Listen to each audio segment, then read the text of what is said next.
Here's the downside. What? Music that's not synthwave. I'm gonna need to find some. I don't know. You think they'd get pissed if I played like Dark Souls music in the background? Who would get pissed? Twitch. The Dark Souls people? Dude. Let me see if I can find some public domain. Fantasy music. Just use the soundtrack from Oblivion. Just put on a 4-hour mix of Watchman's Ease.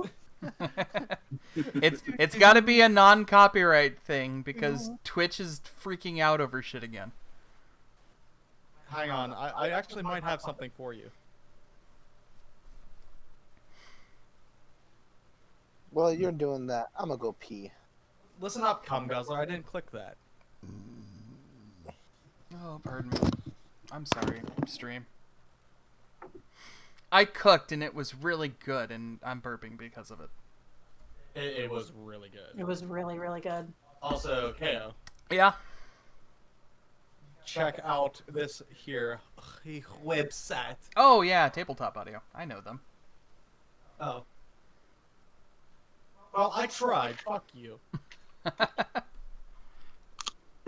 You know, I could make music for a campaign, but probably not this campaign. You know what? The new song, Terror in the Woods, sounds perfect. Now I just need to figure out where the volume is. Because that's loud. How do I turn it down? Okay, there it is. How's that for sound? Hey Rip, What? go to the stream. Going to stream.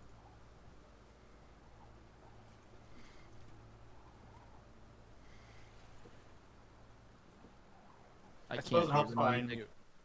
mute. Oops. Well, That works better if I don't accidentally. Oh, that's not the right song. That's Oh, Icebound no. Town. Hold on. Terror in the Woods. KO. Yeah. Check out Adrian von Ziegler. If you use his music on YouTube or Twitch, you are free to use it even if you monetize the videos. Who? Adrian von Ziegler. Let me give this. Yeah. Got Could you him. link it? Yeah, give me a moment. He does a lot of fantasy music, specifically dark and symphonic and Celtic music. He's also really Playlists. fucking good at his job. Ooh. Oh. Slavic music. I was like, oh, an entire playlist of 2 songs. Oh, yeah, this would be great. Dark Eternal. There we go. That sounds right up our alley. It sounds black metal. Now that's what I call edgy, Volume 6. Back. It's almost like I made the decision to stream last minute and we're doing last minute things while the stream is going. Hi. We're professionals. We're not professionals. Ooh, this is moody. Are you still on the stream, Rip? I hear music. I hear it. Oh, whoops. Yes, I'm sorry. I was muted, and I hear music. Can you hear the piano going right now? Yeah. All right, I am talking. How do I sound over it? Do I need to turn it down?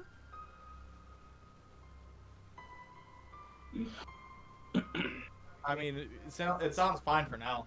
If it picks up, then I maybe turn it down a little bit, but otherwise...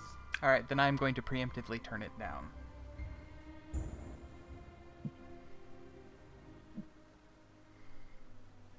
Words. I don't know, man. No. I'm talking. 1, 2, 3, 1, 2, 3. Talking about rolling a 20. Talking about not dying. Talking about Silver not trying to violently murder us every chance he gets. Talk is cheap. Out of curiosity, can you pump the overall volume of the stream? What, like, Like master volume up. the voice chat? All of it. It's all really quiet. That's weird because we're peeking into the yellows when you talk. Because he's loud. Okay, maybe I'm just a deaf bitch. Yeah, you're a Yeah, deaf bitch. I love I you. was Alright. listening to it on my phone and it sounded Hey, fine. Yeah? KO, it was a really good call having the machine gunner check sound. Uh, Yeah, look, that's fair. he's the moderator on the chat thing. This on is the fair. channel. This is valid. This is valid. I asked the co-owner of the channel to check the stream. I'm sorry. He just flipped me off. Yeah, he also says Madge is sus. That's weird. He doesn't ever call me Madge. Rip is sus. I appreciate that my online handle has begun infecting the people that I speak with in real life. I mean, Like- I do the same thing, except my whole thing is, well, I guess it's for you too, but I don't like going by my name, Me either. and thus I respect it for you. Thank you. It's about time somebody did. I just call you boyfriend. That's fine. I'm just gonna start calling you Slam Piece. He's not my parents, though. At least it's not something like sugar tits. Ooh, that's a good one. Sugar nips. I'm sorry. So would KO, you the next time I see you, I'm gonna slap you. What? What did I do? Yeah, slap mean- KO. It wasn't caps at all. I definitely meant caps. I'm sorry. I was just sitting here very, what did I do? No, I kind of like looked up and saw KO on my screen. So That's okay. Whenever I came home from delivery, Travis H. The next time I see you, I'm gonna slap you. I came home from a delivery and I heard a phone going in the kitchen. And I thought it was Melissa, so like without even actually looking, I just came walking up the steps. I love you. And there was no response. And I was, I was, it was me in the kitchen.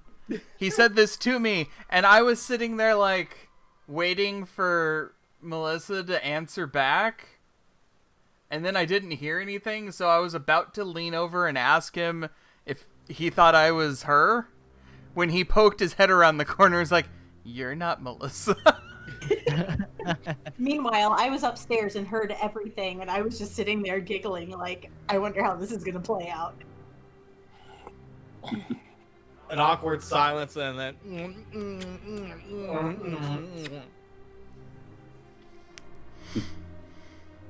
On that note, welcome to the Wednesday game.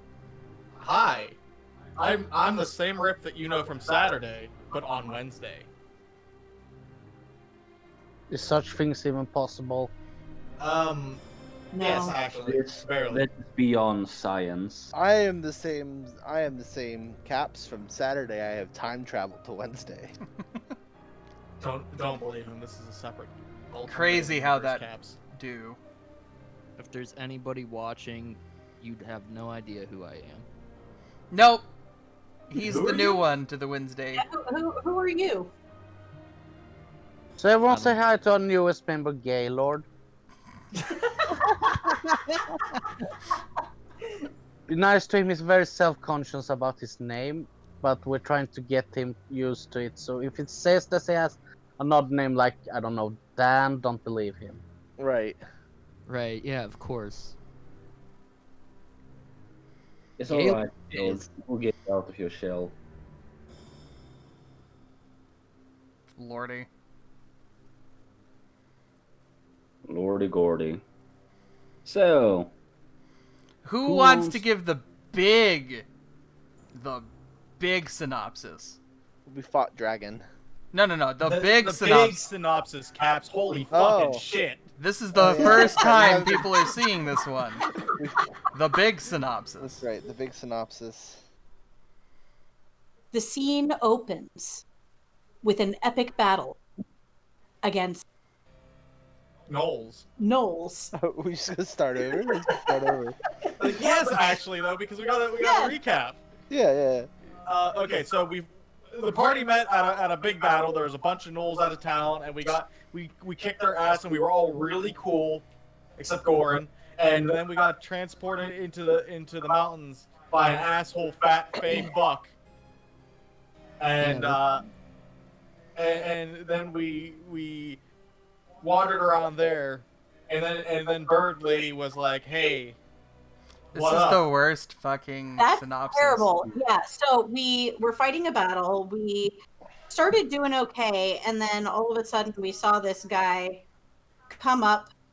Wasn't it Terpsichore? And Terpsichore. basically snap us out of where we were, put us into the middle of snowy woods. We're like, well, shit, how do we get out of this? And the Morrigan appears. She offers us an interesting deal. We go find the scrying waters in this temple and bring them back, and she will take us, or she will snap us back home. So we come across on the way to this temple druid elf named Ronnie. Save her from some like twisted druids and some other things, and she joins us. She becomes our hero. Great, because fought some harpies that were guarding the temple, came in, busted some doors down, and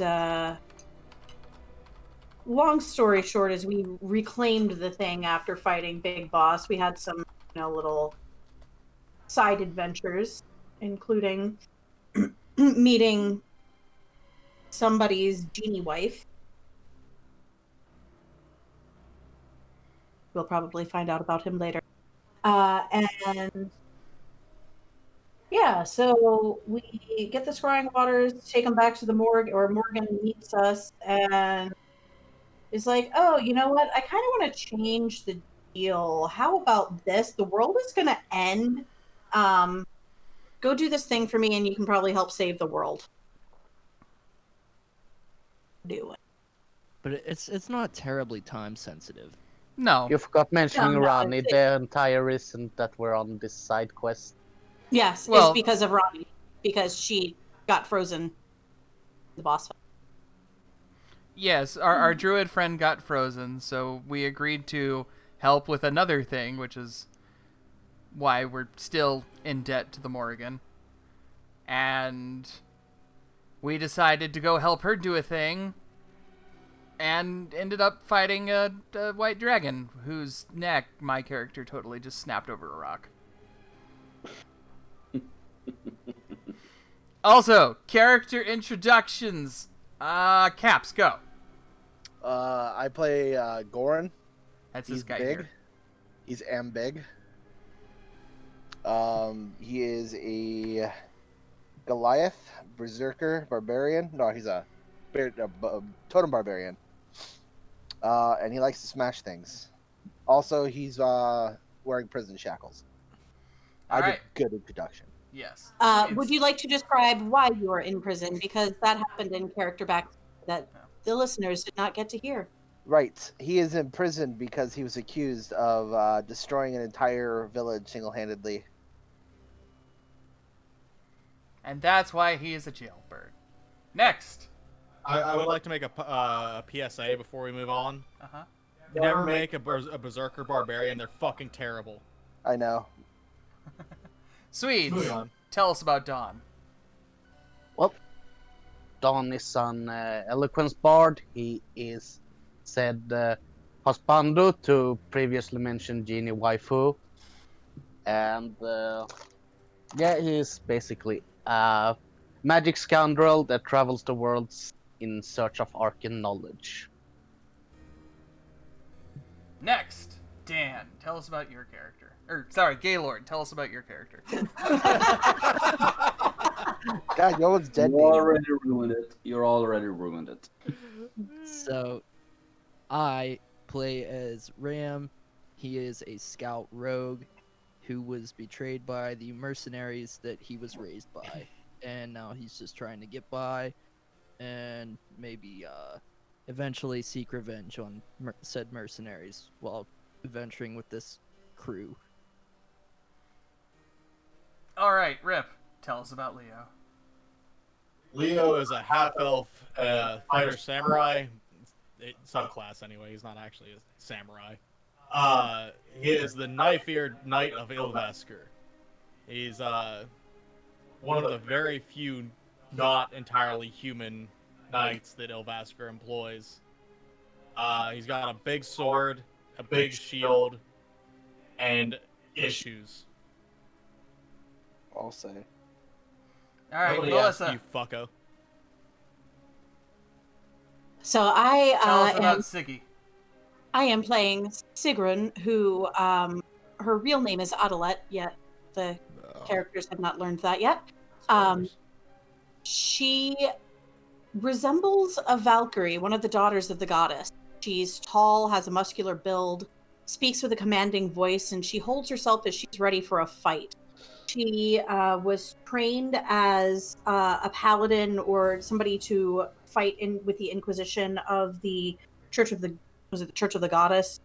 The Judgment Church. The Judgment Church. And after realizing that the Inquisition was murdering innocents, she vowed to have no part of that.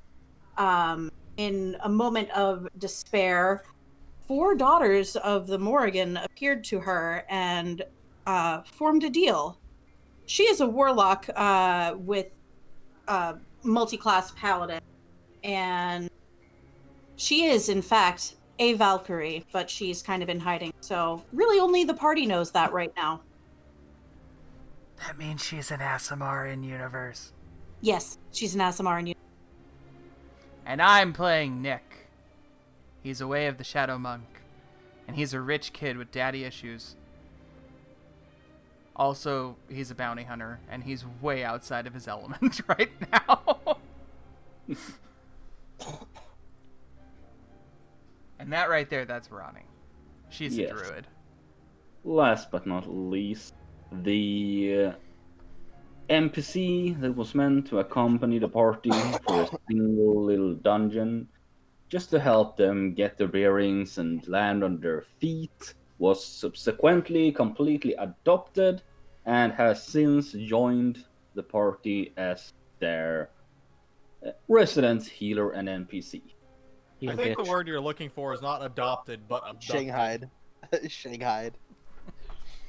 Something in the vein of that. Now, let's help organize our players and introduce them to the world in which we are currently playing. Welcome to the Darklands of Valdusia in the year 237 Anno Purgatio. This world is one that has seen great calamities, but also great ages of riches and flourishing civilizations. The continent of Aldusia rests on the northern parts of the world. The northernmost continent. It is a cold but ultimately hospitable land, especially the land south of the Gullet Sea, where our adventure began was in the verdant fields of Ilvesker, the largest sovereign upon the continent of Aldusia. However, due to certain events, the party found themselves transported with magic away from the green fields and into the cold wastes of the Korean Willowlands, far to the north. Their adventures began at the forlorn bastion at the very northern edges of the slumbering expanse, nestled in between the Grey Mountains. And afterwards, after their escapades within the bastion, securing the Scrying Waters, a legendary magical artifact for the Morrigan, the party were given a choice to either head south to the city of Hornard in search of to take ship back to Ilvasker. However, certain events prevented such an option to be viable, let's say.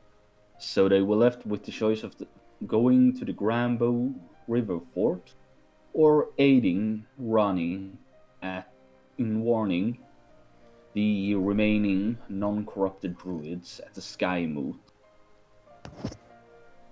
of the dangers that they face near the Forlorn Bastion.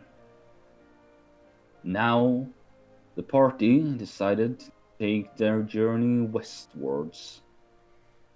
And last we saw them, they exited the woods, across the open, frozen plains, towards the seat of the goddess, the largest mountain on the side of the entire continent of Aldusia. As we left you off, you were settling in for a short rest within the cavern of this once dragon nest. A grueling battle that you barely survived, some of you at the very least. It is during this hour that the cold slowly begins to settle down into the biting night cold.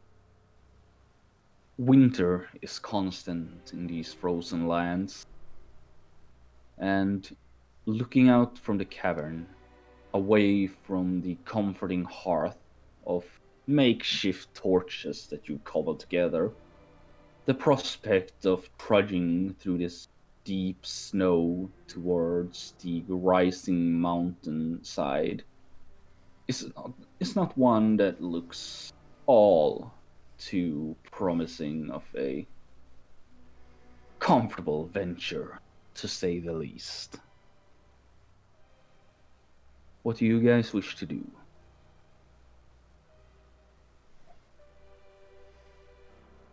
I believe we agreed to keep going, despite Yeah. it being cold. Yeah, we're gonna try to find the Goliath camp. I think. Yeah. Yes. Mm-hmm. Right. It takes her 10 minutes. However, Ronnie prepares her druidic ritual once again.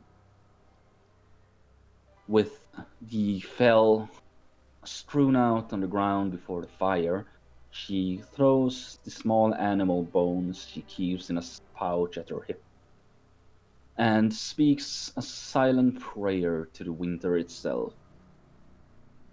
A rush of warmth leap from the fire and surround you as Ronnie inures you to the cold elements of this continent.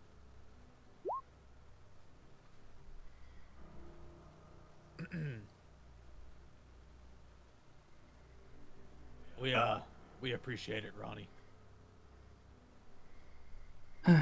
Make no mention of it. We need to make haste, however. The sooner we move, the better. Well, I'm ready to go when you guys are. Then I shall lead the way.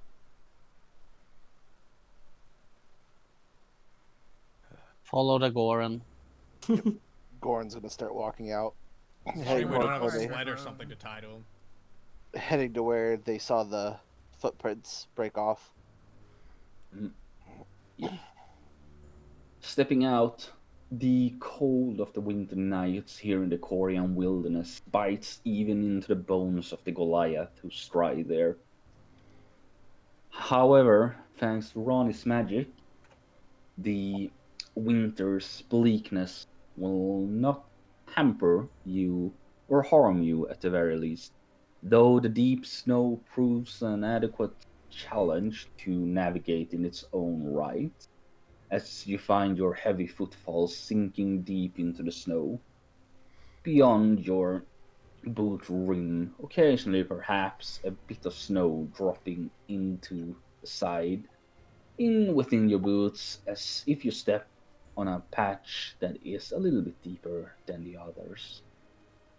However, Goran's steps are firm, and taking the lead, he begins to move you in the general direction of the mountain, crossing the open fields.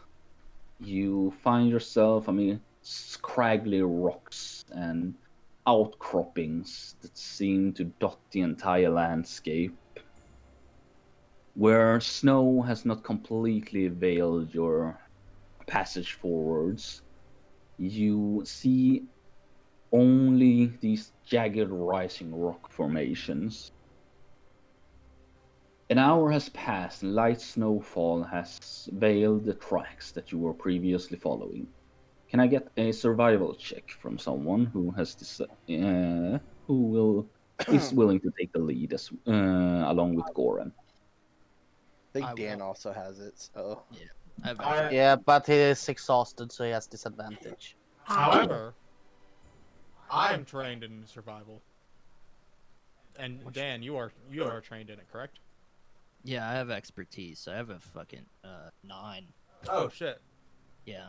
Can I assist Ram to nullify the disadvantage? Yes, since you have proficiency yourself in survival, you can help him. Then I will. Make it a normal roll. Add a d4. Fuck yeah. Whoops.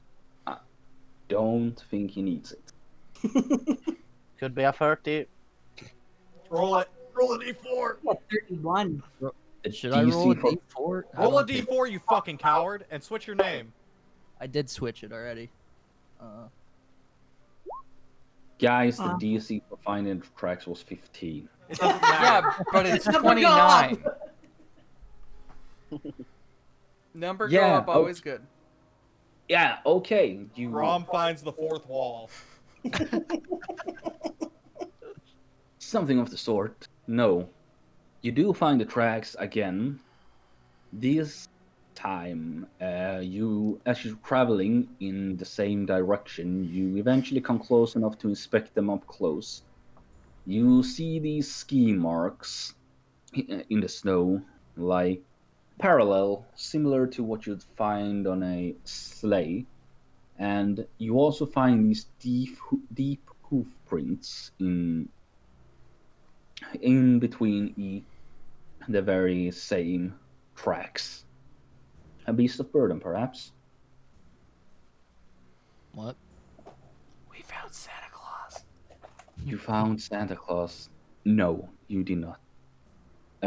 However, after maybe 20 minutes of travel, you find another set of tracks that seem to be following after these, let's call them nomads. These tracks are a little bit fresher, suggesting they began following these same path you are following right now. They are paw prints.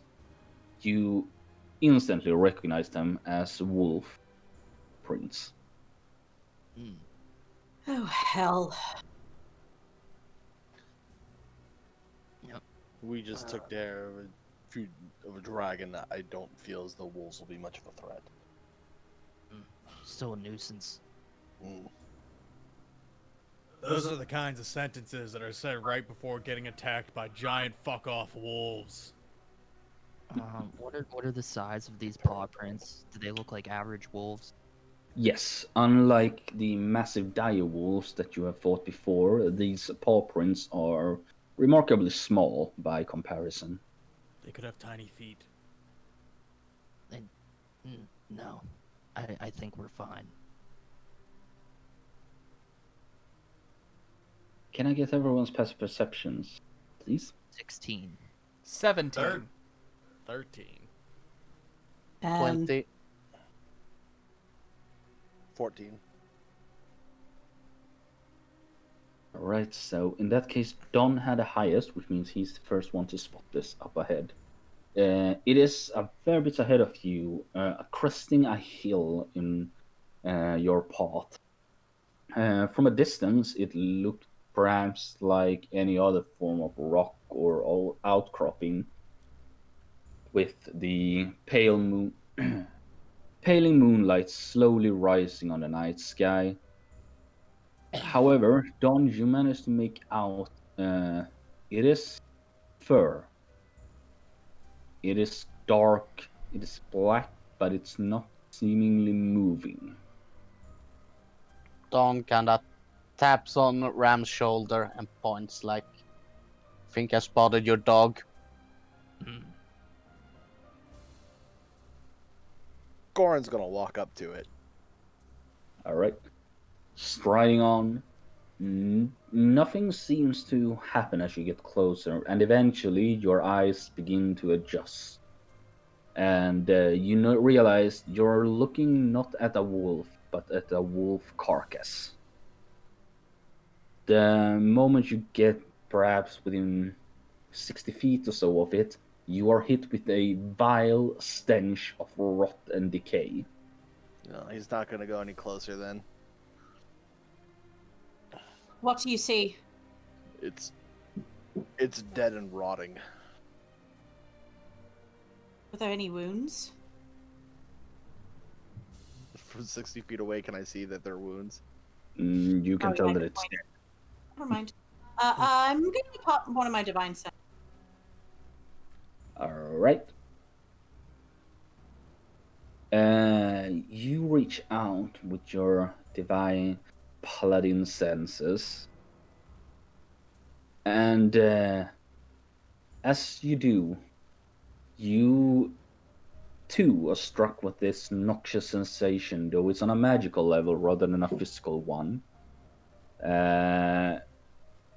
It's hard to tell exactly what the source is, but there is something unnatural about the corpse. Something isn't right. What do you Right, mean? you said also last time we entered that we could remove exhaustion from one of us with one of the totems. Yeah, if you use it on one of you guys. Yeah, I think I'm gonna have used it on Don during the rest. I think that is up to Goran because he's the one who has the totem. No. not. Don is holding the totems. They gave it to Okay. Don. Oh, okay. In that case, yes, you can use it to remove the stack of exhaustion from yourself. Yeah, he has used it. He did it during the rest. All right.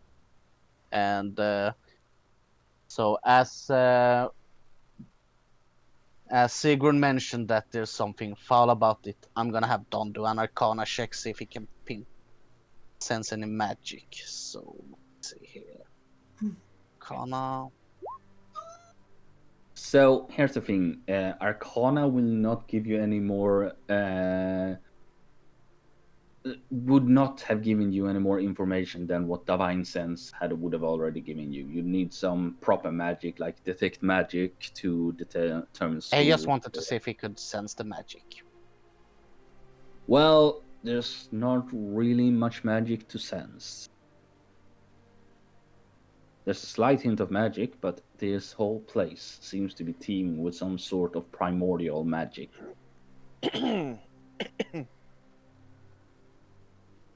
This is old lands, untouched by civilization. Magic is around every corner, And that's not just a pretty little sophism or some sort of, I don't know, lesson of how one should return to nature or something. No, no, no. These lands are indeed very much magical, and not always in a good sense. The corpse, however, lies in the path you are currently following. You can skirt around it if you so wish. I think that would probably be a better idea or a good idea. What, you don't want to go up and poke the magical wolf corpse? No. Let's go. around. Tempted, but let's I go would around. rather let what is dead stay that way. How Alright. far of a Or- path are you wishing to take around it? Because it's dead. I'm Yeah, just but- getting a sense that something is not just the magic of the forest, something else. Are you sure you don't want to fleece it from mystical artifacts, Don? I'm tempted, but let's wait with that until we got a good night's rest. Rani begins moving towards the corpse meanwhile. Ronnie? Goran's You're going indeed with right. her. He's not gonna. Something is wrong here, but if this is an imbalance against nature, as a druid, I have no choice but to investigate. Oh no, she's All not right, so the stupid. druid has spoken, Don says as he trudges up with her. Oh, hells. And I trudge along too. It feels like you're overreacting. Leo walks alongside Ronnie, holding the crossbow, ready to shoot anything that should prove itself menacing. As you come towards the hill crest, Rani is the first one to reach and scry what lies beyond it, and the words with which she speaks are ones of shock and a little bit of horror. By winter's breath. Come, look at this. Goran's Looks gonna at march it. right up beside her. Take a look. Yep. Goran, you see it almost as soon as she does, given that you are a lot taller than her, like 3 feet or something at the very Mhm. least. Beyond the corpse lies quite a few others. All of them are rotten and decayed to a great degree. And you also see a single humanoid figure in the snow. Does it also look dead, or is it like standing there? Yeah, is my Uh, spidey sense getting any stronger? It's faint, but your divine sense still gives you this feeling of anxiety and nauseousness. The body lies face down in the snow. You see a deep gash at its backside, where the blood now has seemingly begun to freeze over. There is a red pool in the snow around it. And the wolf carcass that you're currently standing in front of, its rib cage has been torn wide open, and its skull has been split apart.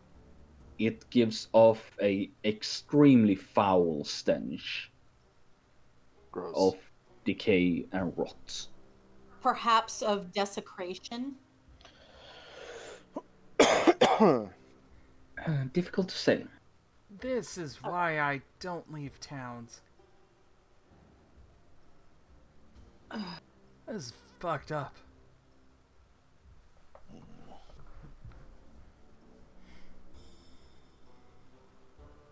After what we've just been through, this isn't that surprising to me. You know, this is a surprising amount of decay for being So seemingly fresh tracks. Yeah. It's Well, also cold out. Things don't usually decay in the cold. something definitely caused this. could be necrotic magic.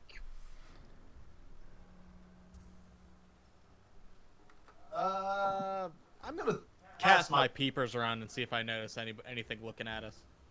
All right, make a perception check. I will join him in this endeavor because he rolled before I was able to give him advantage. Very well. Okay. Oof. I'm very focused on the dead wolf. Yeah. So you look around.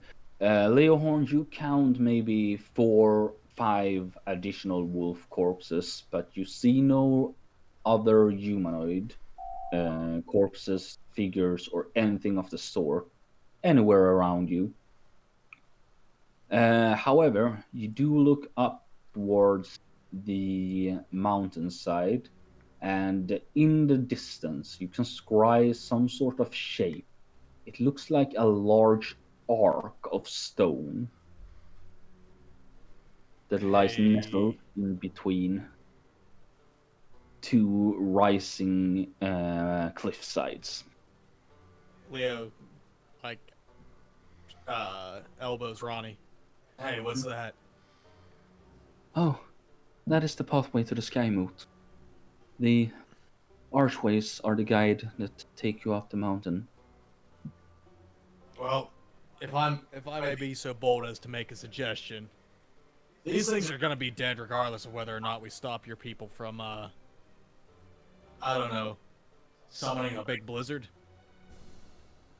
I think we should get on that instead of wondering what went by and killed a few dogs. And Leo looks over at the dead humanoid. That poor jackass. The dead humanoid, is it a Goliath? It certainly has the war paint that in a similar fashion to Goran. How big is it? It's maybe 7'2". Yeah, it's a Goliath.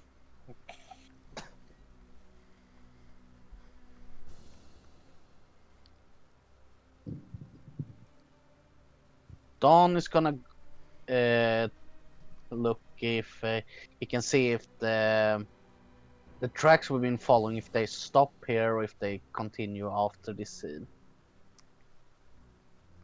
All right. The tracks still continue onwards, though there does not seem to be any. The paw prints have stopped here, but the ski marks, they continue onwards, as do the hooves. Think the Goliaths might have done this. Don says, looking to Rani, she probably knows them better since she's from this area. No, I mean, if they were attacked, they would definitely defend themselves. But yeah, Goliath, I've never seen a Goliath wield anything close to necromancy. Their shamans typically only have the most basic nature magic at their command. Well, the tracks keeps going, so they probably passed the so either they ran from the scene or they just kept moving on. Although, is it usual for Goliath to leave their dead in the snow? Yes, Goran. If a Goliath cannot keep up with a tribe, they are left behind to die. Oh. Goran, you know this. Yes. If a Goliath cannot keep up with their tribe, they're left behind. Well, I suppose that means it's not unusual they left their friend. Don is then gonna go to investigate the body, see if he can kind of figures out what killed him. All right, make an investigation check. Investigation. Boop. All right, 20. You go up towards the corpse. First glance, it is indeed very, very dead. The graying skin seems to have been subjected to the cold for at least a couple of hours. It does not hold the same level of decay as the wolves does. However, the wound is clearly festering. It's deep gashing claw marks at its backside, and you see as well puncture wounds, as if from a bite near the neck area. You have to turn the corpse over to get a better look at the wounds themselves. Especially the neck wound seems to have been on the chest side, so to speak. Hey, Goran wanna help me with this? He does make a little flip motion with his hand. Not really.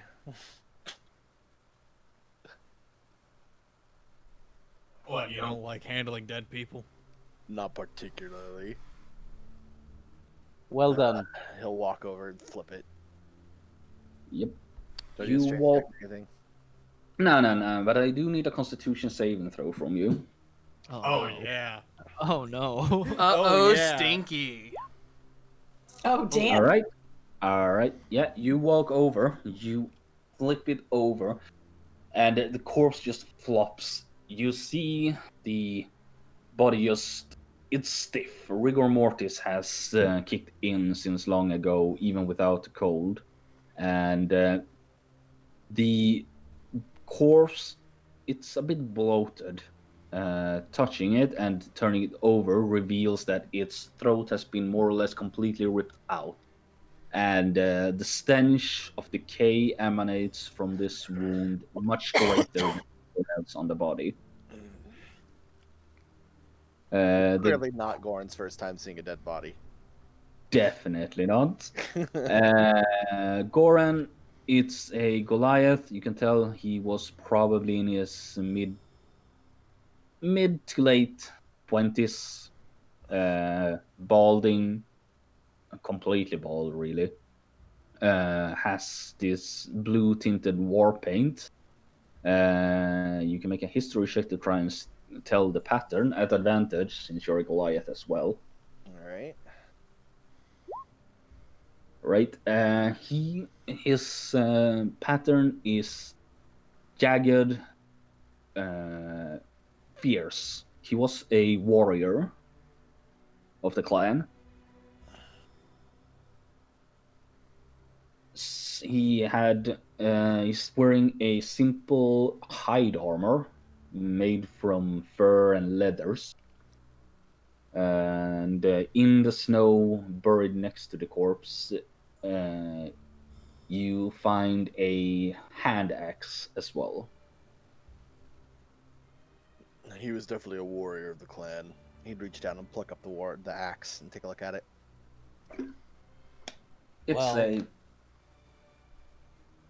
The hand axe. It's a common hand axe. The blade is crafted from steel.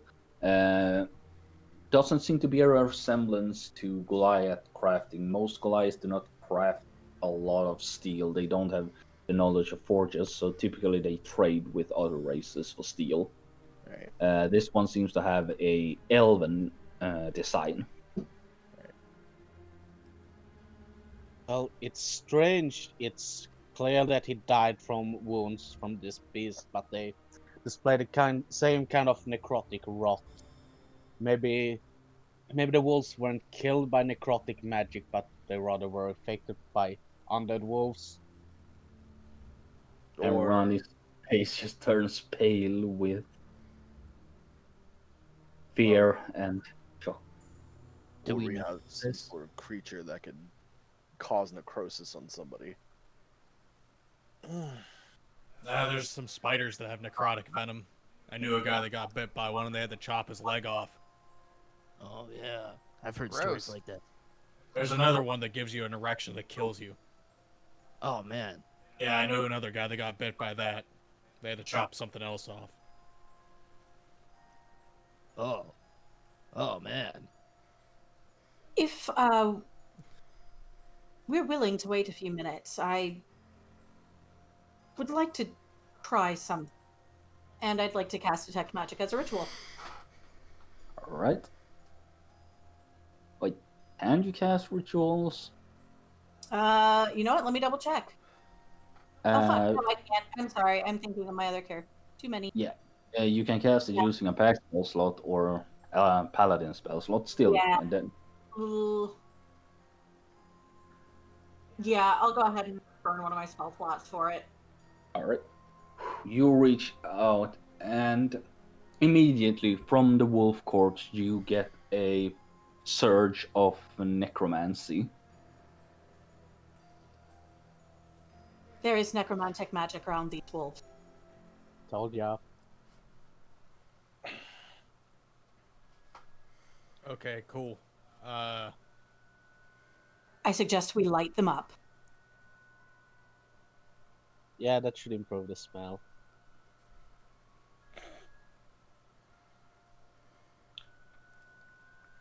Ronnie agrees with Sigrun on this notion, though lighting a bonfire in the middle of the snow like this, not going to be an easy task.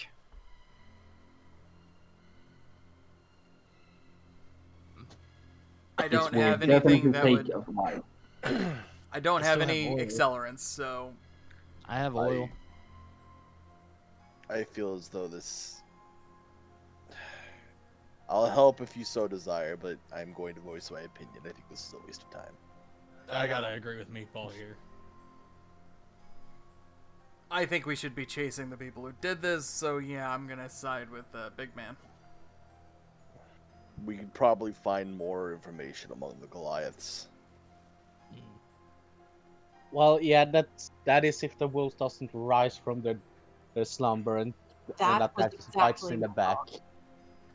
I don't Well- want this wolf to come back. If it does, do we want to be here? No, that's why we want to light it on fire. At the mention of the wolves coming back, Leo walks over to one of the corpses, unsheathes the sword from his scarred blade from his back, puts it point down towards the wolf's skull, and then just kind of lets go of it and lets the blade drop into its head.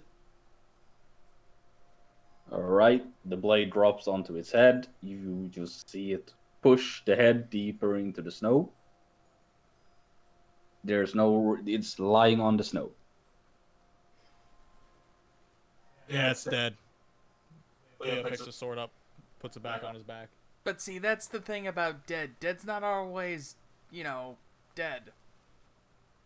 And with the necromantic energy that I'm sensing, Well, what if we just cut off all their heads? Destroying their heads should prove adequate for now. Got it. ready. I pull out my packed weapon and I start working. You see leaves of orange and red and gold sort of surrounding it as I use my glaive and start hacking off some wolf heads. You don't see anything flashy. Nick just picks a wolf and starts pounding its head until it's a bloody mess. Alright, can I get constitution saving throws from the three of you? Sure. Tight. Oof. Actually, yeah, no, wait, you're not third level yet. Cool. Alright. You guys begin hacking and tearing and punching. It's a gore fest. However, the corpses are relatively soft and they do not pose much of an issue as you cut them open, destroy their heads. A few of them had already seen their skulls split open, possibly by the Goliath. And Oh boy, eventually that's pungent. it's indeed very, very pungent. And, well, it takes you the better half of 20 minutes perhaps to go through all of them. Well, not 20. We'll say 10 minutes to go through the whole lot of them and properly make sure that their heads are destroyed. But by the end of it, though covered in gore and bile and stinking a little bit, you manage to deal with it all of this properly. All right. Shall we move on? Hey, Oh, hey, Jesus. Don, buddy, Mm, old pal. Can you magic Yes. me? what kind of magic do I have in mind? I've seen you make yourself clean again. Just roll around in the snow a little bit. Well, I- no, I- Dawn Sigrun actually doesn't kinda- have. Sigrun just walks up to him, snaps her finger. Press. Oh, my bad. It was Siggy who has press. My bad. Yeah, that would be Sigrid. All right. I got some perfume. I got Siggy. some perfume if you want. Oh, friend of mine. Look down. I already did. Yeah, but I'm redoing it because I talked to the wrong person. Okay, feel free to roll around back on those wolves. That's not what I meant. Have some perfume I, if the you want. player, fucked up. I, the player, was redoing what I said. Too late. Never mind. Nick is stinky and he's walking forward.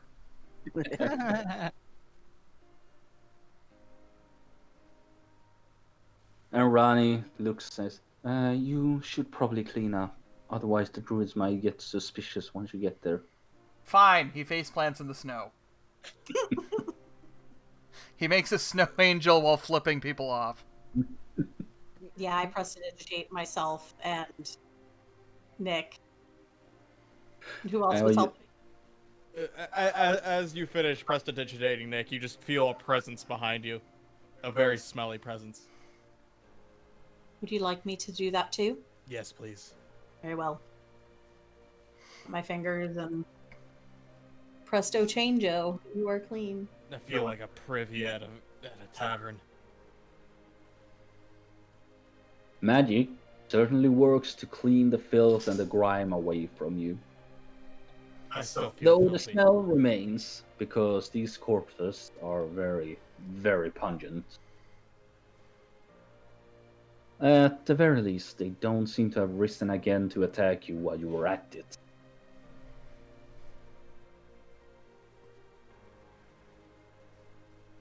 Alright, well, let's get away from these things before something else catches our attention. Like a leaf. Or perhaps a bug stuck to a tree. I mean, that'd be pretty impressive considering how, like, snowy and shit it is. It's frozen. Oh, That's a when frozen I bug. walked into Leo's face carrying one of the death penis spiders. The what? What? The penis I- death spiders. Oh, okay. Ram, looking a little bit disgusted at what his own suggestion has caused, really wants to. He's like, You did My this, Ram. curiosity is satiated. Should we carry on? Let's go. We should have carried on 20 minutes ago. I mean, Continuing. 20 minutes ago, we weren't even here yet. Yep. Should have carried on. Your path leads onwards towards the massive arch that Leohorn had seen in the distance. As you continue towards the mountainside, the snow slowly begins to recede to give way to a more rocky terrain. The path is still difficult to traverse for most of you, as it is covered with slick ice and uneven rocky terrain that seems to always be uphill, no matter what angle you approach it from. It's the path our parents took to get to school. Yeah, exactly. And the closer you get, eventually you realize that the arch was a lot bigger than what you even thought from a distance. As by the time you reach it, you are just a small, insignificant little figure looking up at this towering behemoth of stone, seemingly carved out of the mountain in its own right. Fading runes alongside the structure itself can be seen as you approach it, as so can the deep cracks in the stonework, suggesting this has stood here for many, many years.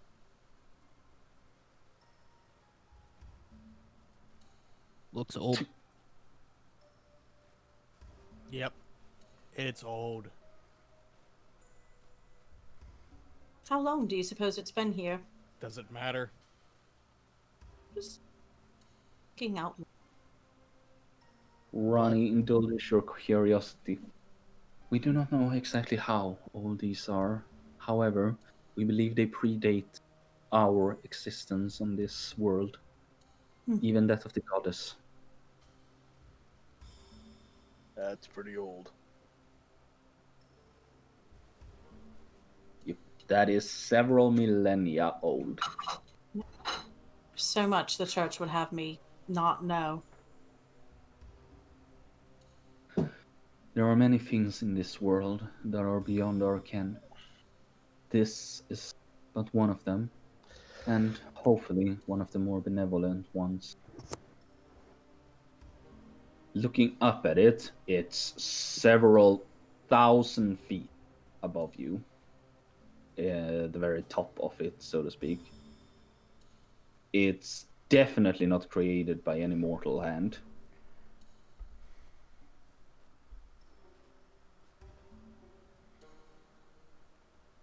Right. As The much camp so shouldn't be far from don't here. want you there. What did you say? You started talking, so I stopped. So what did you say first? Oh, Rani says that the camp will not be far from here. As much as I would enjoy indulging in history, he says, possibly sarcastically, we should continue. I'm sure it'll be here tomorrow after we've rested. I don't Yeah, I know. mean, it's been here, With what, 10,000 years already. guys, it's basically a giant wall. We might trigger Leo.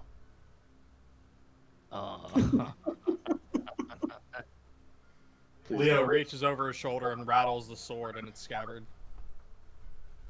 Oh no, it's angry.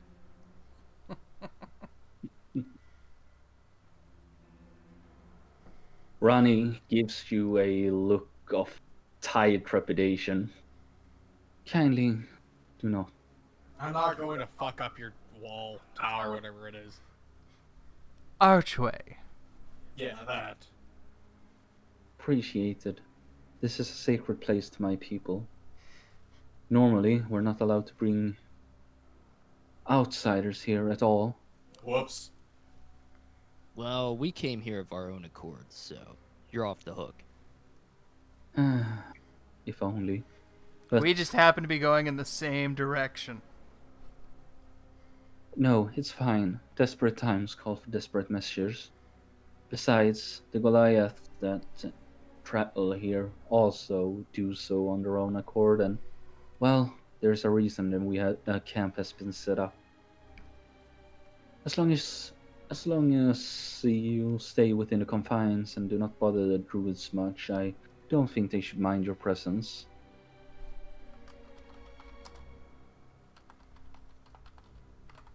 Now, come. You guys must be very tired now. Rest would be good.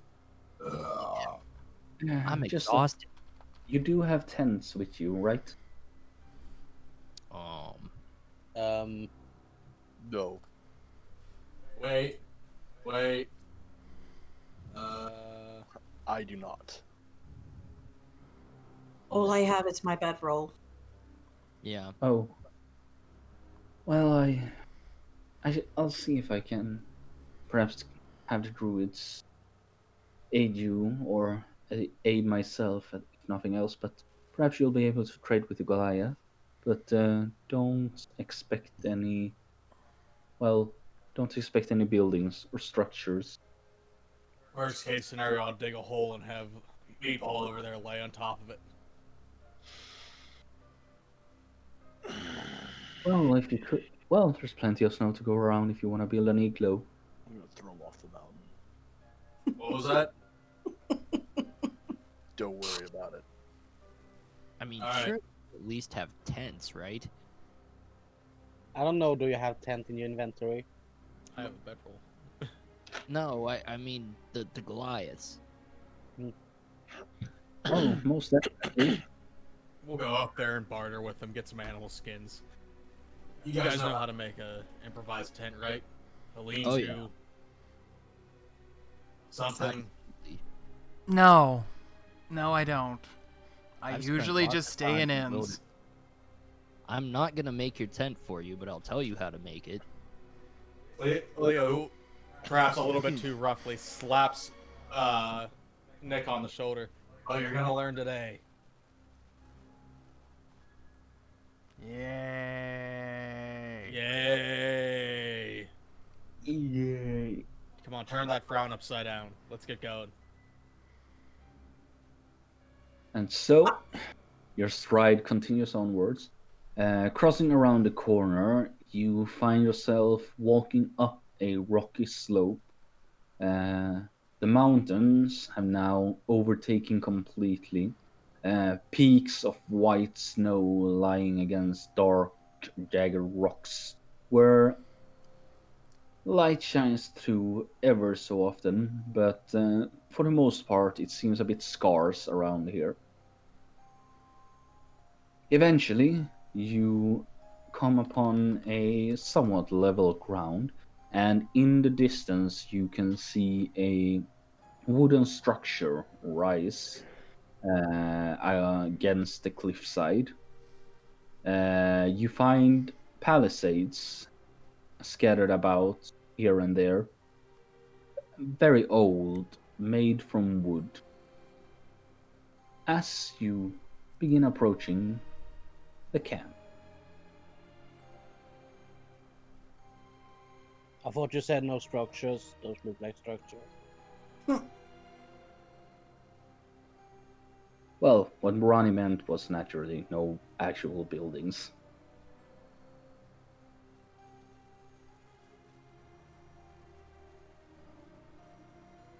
Well, I suppose you can't expect carrying a palace in your pocket, Don says with this the snicker.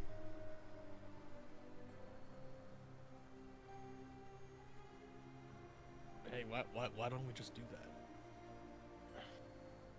I think we have to wait till tomorrow. I believe that was explained, yes. Sorry, I wasn't paying attention. Apparently.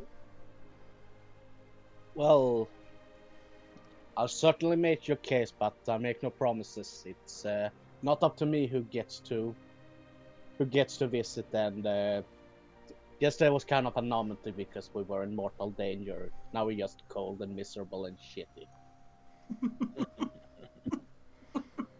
Understatement of the year. It's not that bad. I mean, it's bad, but okay, yeah, it's pretty bad.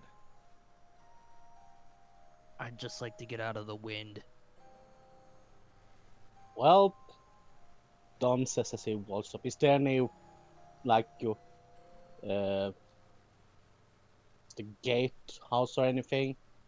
There is no gate on this wall of wood. You don't even see sentries patrolling the perimeter. Within, you can see the flames of a campfires casting long shadows against the wood. It's a bit of a descent inside, and No well, need to knock no them, need and to. Ronnie seems to have already stride in, so Don follows. Gord's gonna kind of stop before going in there and look down at his shackles. It's the first time he's going into a area populated with Goliaths in a long time, and he looks like, a prisoner. Goran, Yes. would you like me to make it appear as if you're not wearing those? What do you mean? I could cast an illusion.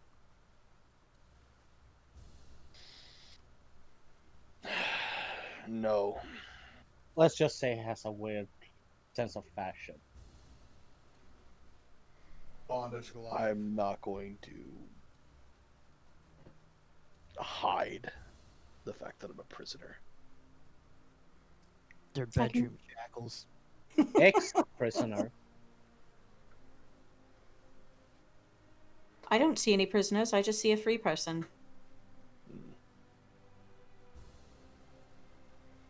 Though they may not be fond of seeing me, considering. I understand. I'll put in a good word for you, big guy. Mm. I don't think they're gonna like seeing me either.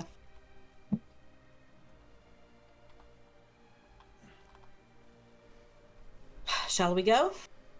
It's Everybody else already is in. in but you guys. And Goran's gonna go trailing in behind.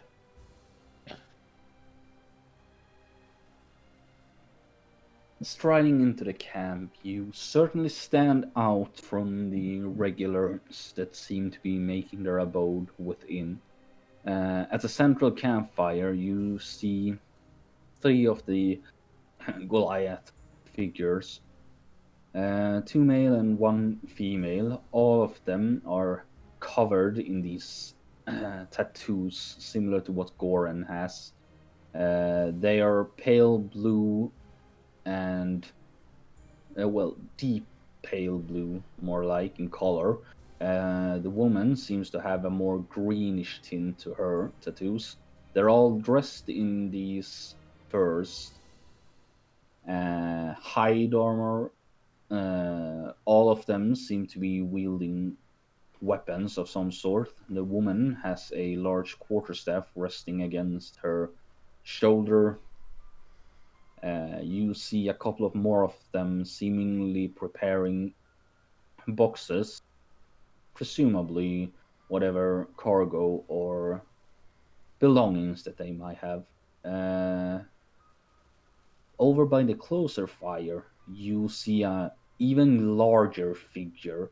It is standing even taller than a Goliath, maybe 10 feet tall, twice as wide on top of that, though it definitely isn't a Goliath, but rather seems to be a large, oafish humanoid figure dressed in what looks to be a ringmail and a chainmail cap.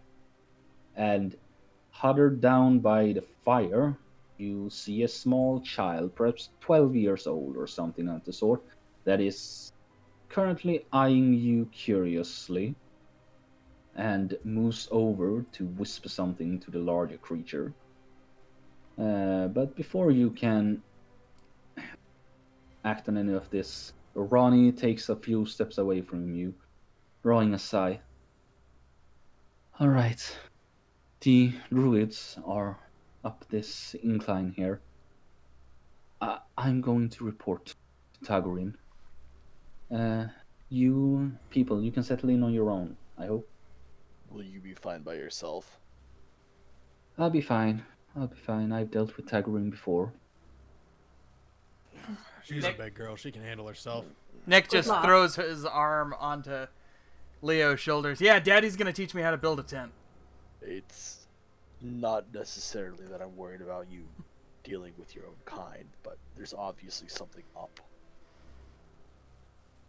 There is indeed something up, and that is why it's imperative that I speak with Tagorin as soon as I can.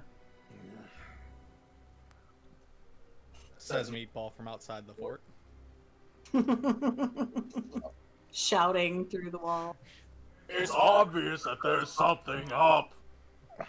Yes, there is, but you can come inside. Very, very inconspicuous, my friend. He's standing out front with a boombox on his shoulder.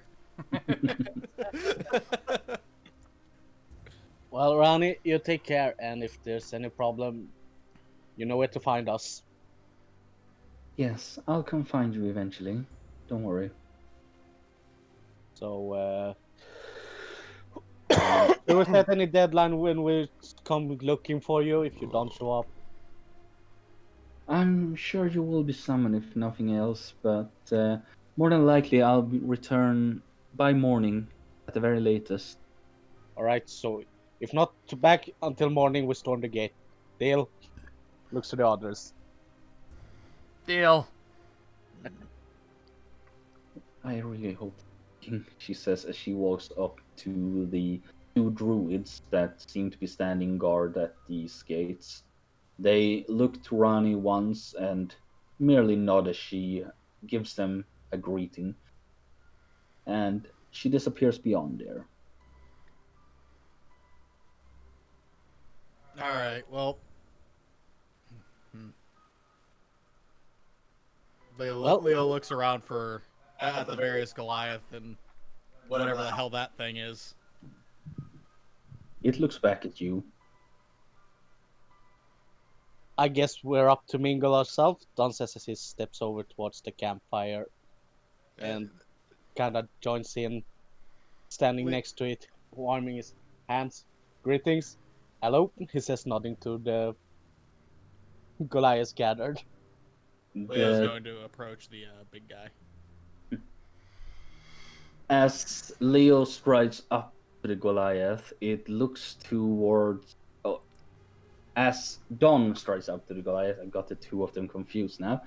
The Goliath looks towards him with a strange look and raises a brow. Quite the You weather we're are not having. from these lands. What was that? You are not from these lands. Well, that's so obvious. Now just passing through, tourists and all. Quite the weather we're having, he says, holding his hands up to the fire. I'm Don, and who might you be? I do not believe that concerns you. Well, gotta call you something. Do you need anything? Yes, we were actually looking to trade some of our supplies. We are hopefully inadequately equipped for this wonderful I weather can of tell. yours. You see that he looks between the others, and they both seemingly shake their heads. We have nothing to trade. Well, I don't suppose we can then pay for to lend some of your supplies. Where We have no use for your coin, Outlander. And you see that the other ones is, oh no, be a little more considerate of the new one. He is stranger in these lands. We are sorry for his gruffness, but we have not much to trade. Where is that voice coming from? it's This is this down guy. in the tree. That guy? I'm gonna walk up to him and ask if I could share his fire. You are free to share the fire, of course. It belongs to none. But the winter has been harsh on us. I am afraid we have little to trade. Everything we have we need for the tribe. That's You can fair. speak with the elven child. He seems intrepid. Speaking of elven child, as you begin to approach the giant figure, suddenly this small figure begins to interpose itself between you. He has ragged, wild grown brown hair, a sort of a paling complexion, dressed in simple traveler's clothes with a heavy coat on him. Well, hello there. Oh, might you be customer, perhaps? Welcome, welcome. Welcome to Teko's Grand Emporium of Bits and Bobs. I am Teko, and I am the proprietor of this proud shop, he says, motioning to, well, the mishmash stacks of crates just thrown about next to the fireplace here. Leo looks at the child skeptically, up at the giant, then over at the wares, so to speak. Kind of eyeballs them for a second, and then starts speaking in Elven. We are looking for some supplies to help us keep warm through the night. And looks like looking between the elf and the giant. I imagine between the two of you, you might have something that you'd be willing to trade for my companions and I. And the child replies in perfect, pitch perfect Elvish. Well, of course, I get all manners of things for travelers. You seem horribly ill-equipped, sir. That's not good at all in these lands. I have tents, I have furs, I have rations, I have little other bits and bobs that I've managed to trade with, well, people I met up this far. I got water, I got warm clothes, got a climber's kit, hunting traps. Oh, and a few magical items for the one who is rich in coin. And you seem to be a man of ample means. I'd be happy to trade with you. From over by the fire, also in Elvish, Nick's just like, how much for warm clothes? Meanwhile, the giant merely stands there, looking confused for a moment as you guys begin talking in a different language. Says, warm clothes. Well, they're perfect for this weather. Don't worry about that. So they're going to cost you maybe 2 gold pieces per set. Deal. Deal. I responded Elvish, deal. Leo looks like he has the Gorn wind has- taken out of his sails a little bit with everybody else fucking speaking Elvish. Goran looks like he has absolutely no idea what anybody's saying. Leo looks over his shoulder, and in common, you need something warm to wear. He pauses. Goran. His name's Yeah. Goran. Yeah, Gorn. I do not have any money. That doesn't answer my question. I'll spot it. Some clothing would be nice, yes. Well, you're certainly not wearing a whole lot, mister. Well, I guess you're a Goliath after all, but just that hair, you could definitely do with a little bit more. I have the perfect thing for you. And the child runs over to the stacks and sort of like has to throw himself over the crate to begin rummaging through it. He throws up a couple of these warm fur shirts and pants, 5 set in total. And he also brings up something else from near the campfire and brings it over. This is a pelt, it seems. It's a long wolf pelt that one could easily throw over the shoulders, similar to a poncho. This here beauty I call the pelt of warmth. It's effective armor, and it keeps you warm like a fire's hearth, no matter where you are. Go ahead, feel it, and tell me it does not feel warm and wonderful. Is this child full of shit?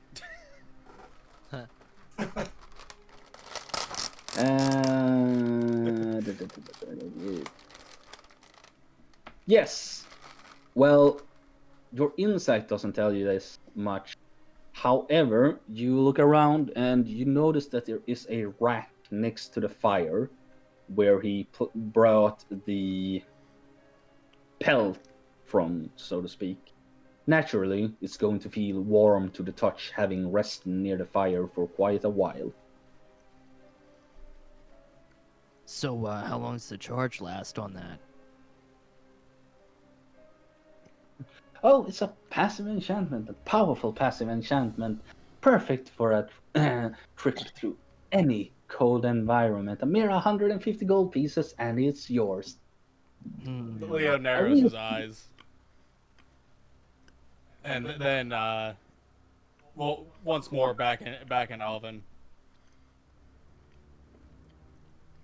My friend, we are going to buy your wares, but if you seek to pull the wool over our eyes, you will be sorely mistaken.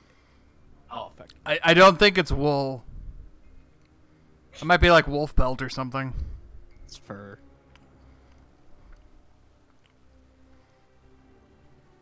You see that the elf child, she seemingly pulls back and acts surprised.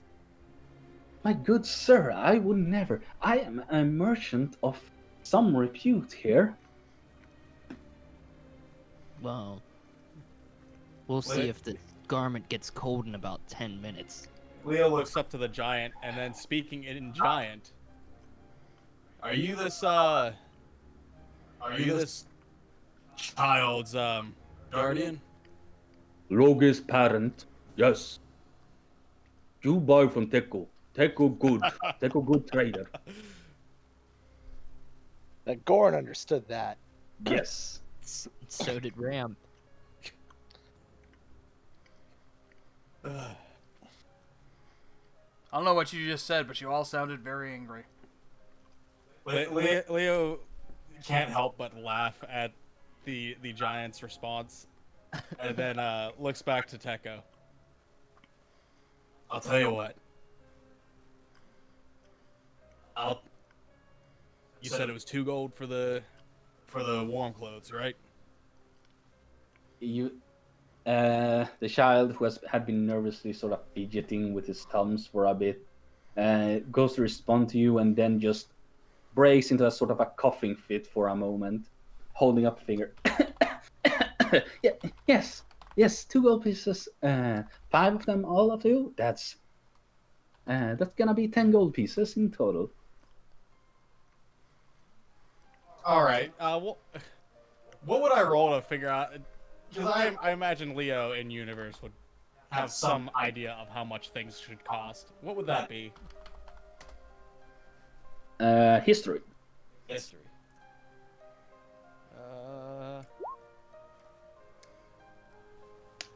It's a bit on the pricier side.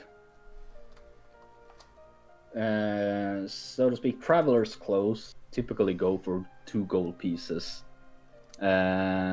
These are, I mean, they're warm clothes, but the quality, they're definitely hand-me-downs. They're not, so to speak, they're not made in a shop and sold fresh, so to speak.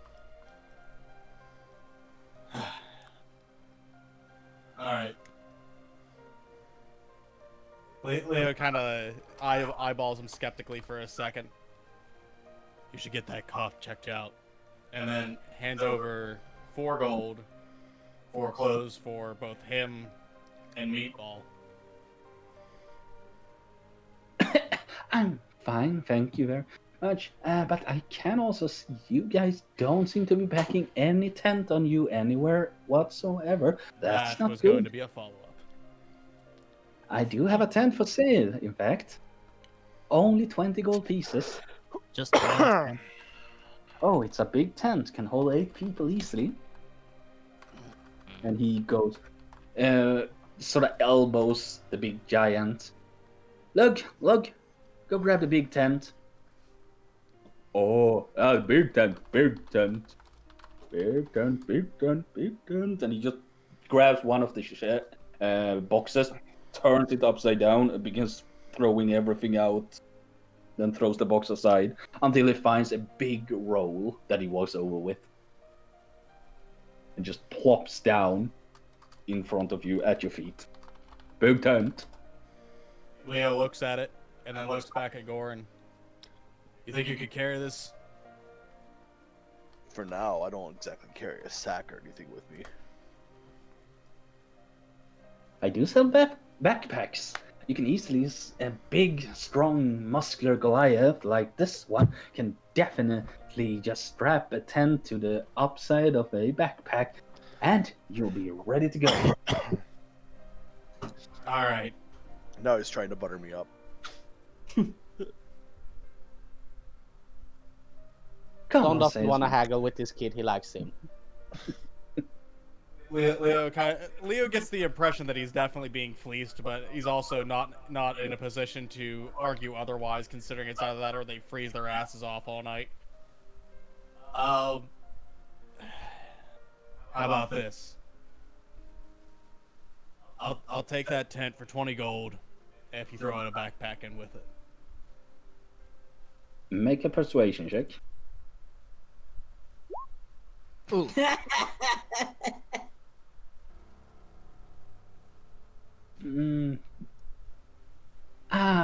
You see, I don't get a lot of customers out here. It's a very, well, let's just say the Goliath aren't really trading in coin, and as I'm intrepid merchant myself, I kind of need a universal currency to go around. I'm gonna have to say I can cut you a little deal, 25 gold pieces for the backpack and tent itself.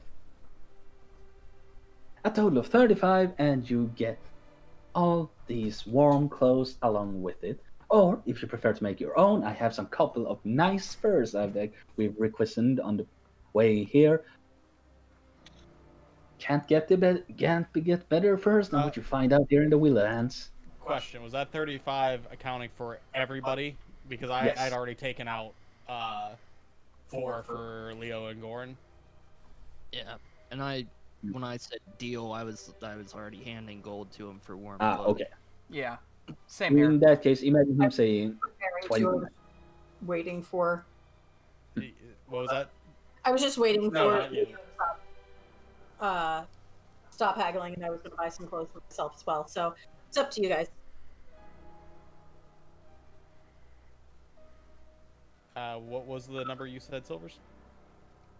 20 for the tent, 5 for the backpack, and 2 for each set of clothes. You bought 2 sets of clothes already. Because that's what you paid for. Yeah. Which means there are 3 left for an additional 6 gold pieces. So total 29. Yes. Or 31. Oh, well, 29 for you guys.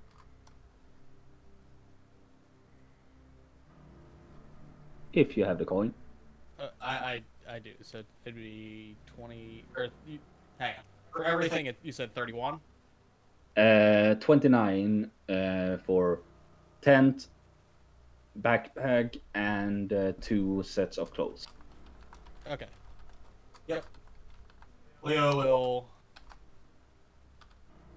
kind of eyeballs the child for a second, then reaches into his pouch and starts counting out coin before pausing and throws in an extra gold to make it an even 30 and holds it out for the small child. The child holds his hands out, takes the gold, and you see that he flips one of them, grabs it, and bites it between his teeth, checking it, nodding, smiling, and then begins rummaging about and putting into a small pouch at his side. Pleasure doing business with you. Say, are you perhaps adventurers?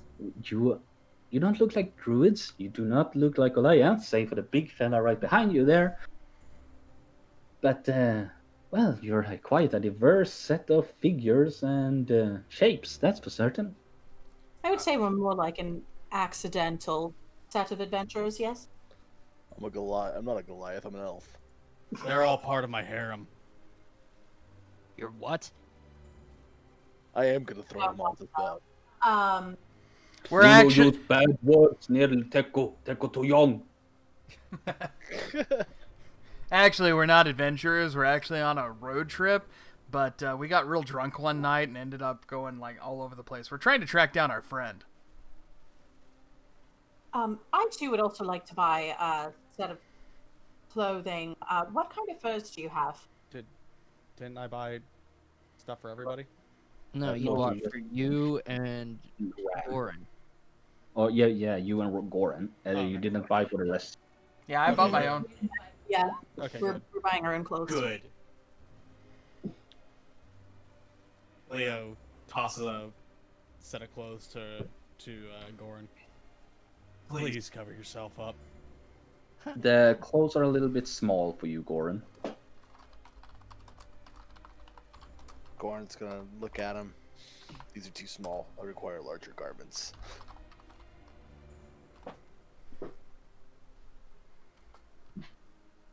Think skinny thoughts. Well, you would think with all the Goliaths around here that this guy would have bigger clothes. He didn't say they didn't fit. He just said they were a little small. Gordon is a big lad, even for Goliath. Yes, he is a very big lad. So, unless I'm misunderstanding, they will fit. They just won't be comfortable. They fit, yes, but it's kind of like when you get, like from a Goodwill, that he pulls the sort of. The clothes themselves consist of a fur vest with a thick wool shirt, and the wool shirt kind of sits a little bit uneven. It doesn't go all the way to his cuffs, but sort of like stretches out a bit, and it feels like he can't really move his arms as much as he might like. It might tear after a few rigorous outings, so He's to gonna end speak. up ripping the sleeves off at some point. Probably yes. As long as it covers up his nipples, that's fine.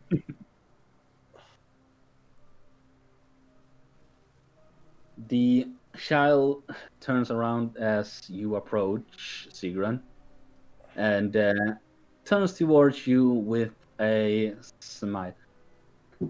Why, of course, ma'am. I have all but the best. I have wolf fur, bear furs, and even some deer furs if you are the more delicate kind. Um, a sheepskin would be more than sufficient. Of course, and he goes and dives into another crate over here. This time it seems to be a little bit deeper, and you see his legs sort of like kick a bit as he pushes and groans, finally coming up with something. Seems to be a large sheepskin pelt, unrefined, but could be made into clothes if one is skilled enough. I was just thinking about wrapping it around me, so that's plenty. This here is quality sheepskin. Will keep you warm in the darkest of winter nights, which is what we're facing right now, no doubt. Would you say it grants protection? On an out of character level, sleeping in a fur will make sure that you get a good night's sleep, even if in the cold. So you will not have to make constitution saving throws or something like that. If you're sleeping without adequate protection, you are going to be making constitution saving throws. All night.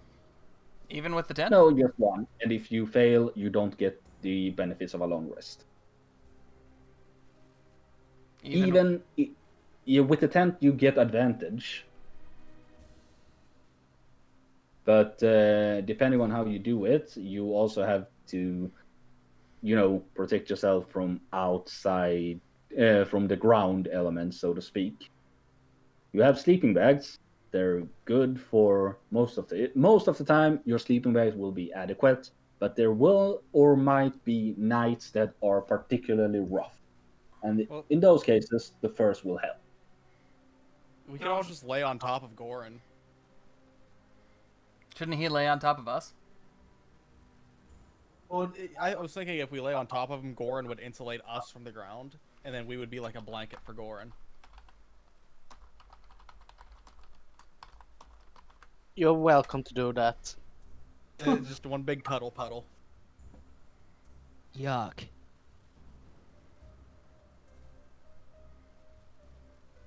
Well, adventurers all the same. I do have some special items just for you adventurers. Powerful magical items, but they're kind of pricey, you see.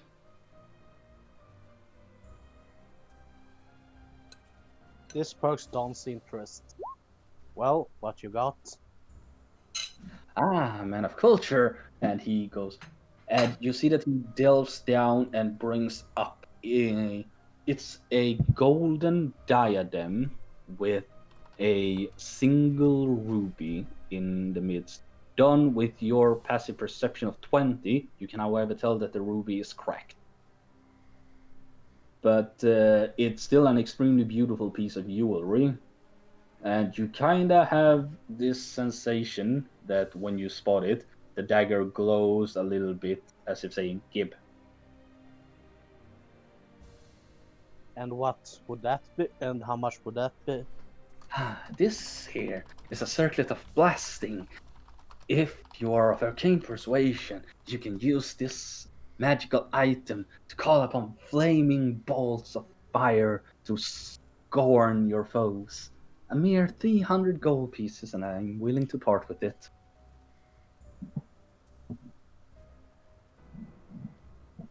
I must Well, warn you, however, a simple, if you're not a powerful enough magic user, the circlet will hold no special powers except looking absolutely breathtakingly stunning on someone. Do you wish to try it on? well, Don says, I'd certainly go very fine with my eyes, but I'm a little short on chain right now. I'll keep it in mind though, should we fall on better times. Ah, shame, shame, real shame. Well, miss, then the sheepskin, 2 gold pieces. Thank you. I'll take that as well as clothing. Would you have any extra oil or perhaps any healing potions? Potions? Ah, I wish the druids hold their secrets close to themselves. I do have plenty of oil, however. Do you require lantern oil, lamp oil? Lantern oil's fine. Do you have a lantern? It is a terrifying thing to be lost in the darkness without light here. I'm actually fine for light. I always good to have extra oil. He brings out a thick vial of oil, a couple of them. Enough to fuel a lantern for 30 days, effectively.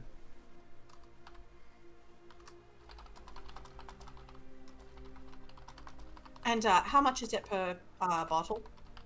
Each bottle of oil here will cost you about 5 silver pieces.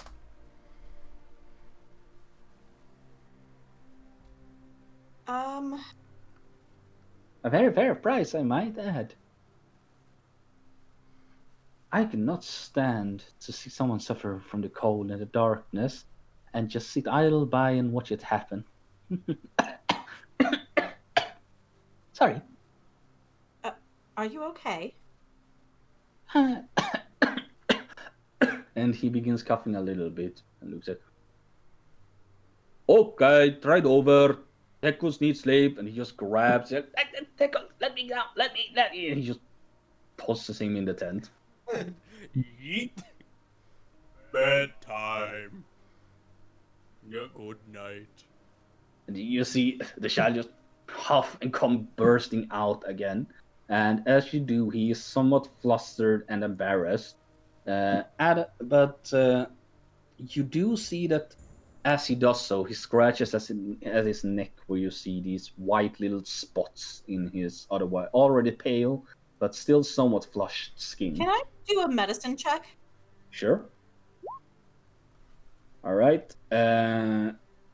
It's somewhat in your memory, but you have seen these white spots before. It is a sickness, a malady. It's not contagious, but it's called the forever fever. It strikes particularly children. Effectively, you are come down with a perpetual sickness that eventually devolves into fever, delirium, and eventually, more often than not, death. Every time the true sinister parts about this disease is that every time you cure it, it comes back with a vengeance. Cure it once, it comes back even worse after maybe 3 to 7 days. Cure it again, and it comes back even worse after that. Permanent cures does exist, but require extremely rare ingredients. So my lay on hands would not work for this. Oh, it did get rid of the sickness for maybe 3 to 7 days, then it will come back. It would come back worse. Yep. I think you should leave him alone. Yeah, I'm not gonna do it now.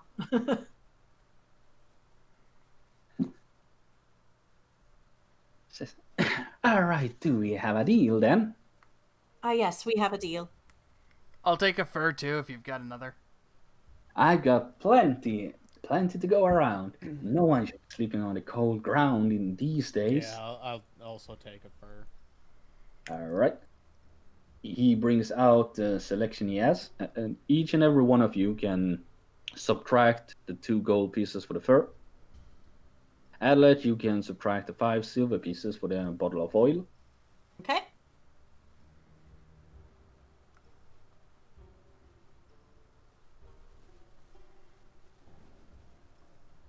So, if it's not too pressing to ask, what are your business here, then? It's rare to see travelers here except, these stingy Goliath. I'm just passing through my... Leo looks over at Goran. Just you. You're stinky. Not much different than you were earlier. Noted. Passing through, enjoying the scenery. It's a beautiful country. I don't stink. Beautiful and beautiful, I guess. To each their own. It's too cold, too out in the boonies for me. We're just... Look, just insisted we come here. I just wanted to go to soldering already. I'm going to set up shop there and become a merchant prince. So you're a well-traveled kid. Just happened to be out here. Oh, I've been all over the place already. Learned so many things, speak so many languages, he says. And as he does,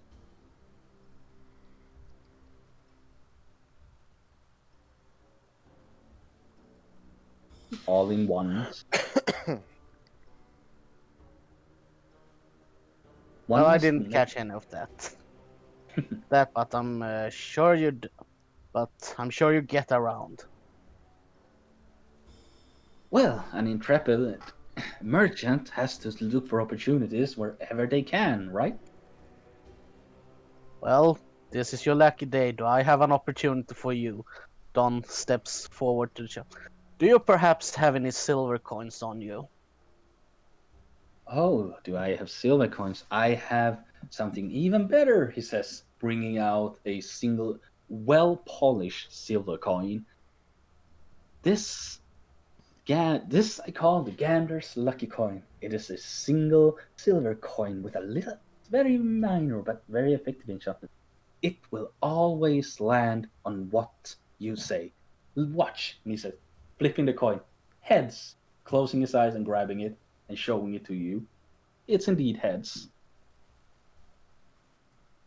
Fascinating. Does it happen to be one of the Luca coins? It could be. Yes. I mean, they have the. Does it have the Chimera insignia? You know what? Let's say yes. So that is indeed impressive. Don says as he takes off his glove, brandishing his signet ring, and to the child, and it is indeed the same chimera as on the coin. See, do you? Says that. You happen to know who made that coin? Oh, it's a mysterious coin. It's been around for generations. I just happened to come upon it. Well, you see, Don says, I happen to be, well, the kid seems kind of oblivious, so he doesn't press it, but he's gonna attempt to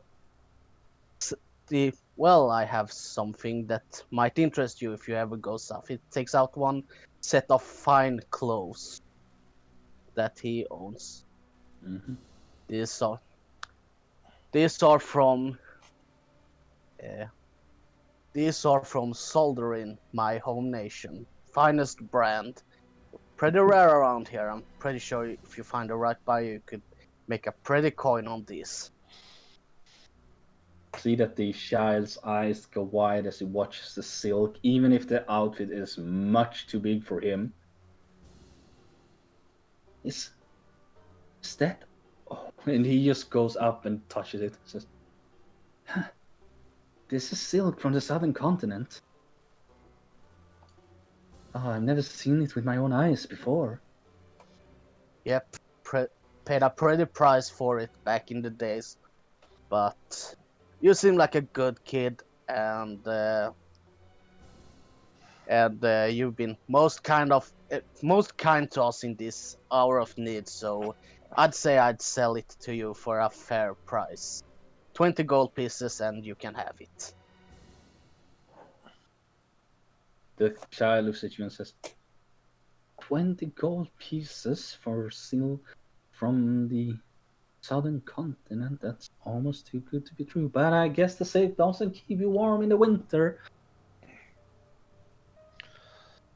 All right then, 20 gold pieces it is. And he begins digging around in his stash. Don folds the clothes neatly, ready to be packaged. Yep. The trade happens. You gain 20 gold pieces, and the Teko takes the clothes themselves. He touches them. There's this look of childlike wonder in his eyes, clearly dreaming of faraway places that he's never seen in his life before, and probably never will. Haha, you're dying soon.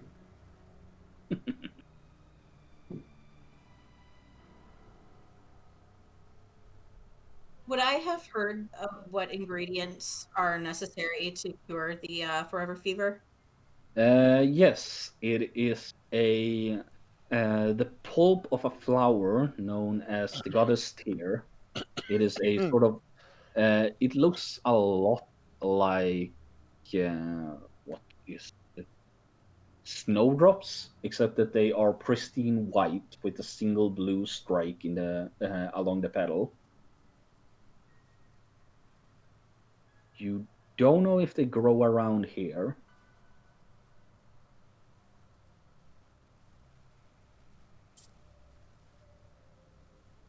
Says, all right, I'm just gonna. And as he steps around, he sort of like stumbles a bit forward, and the big giant just frowns and says, "Okay, that's enough. Look, handled rest. You go rest now." No, fine. Luke will take care of anything else. He's a bit simple. Don't be mean to him. And Teko gives a wave as he disappears into the tent.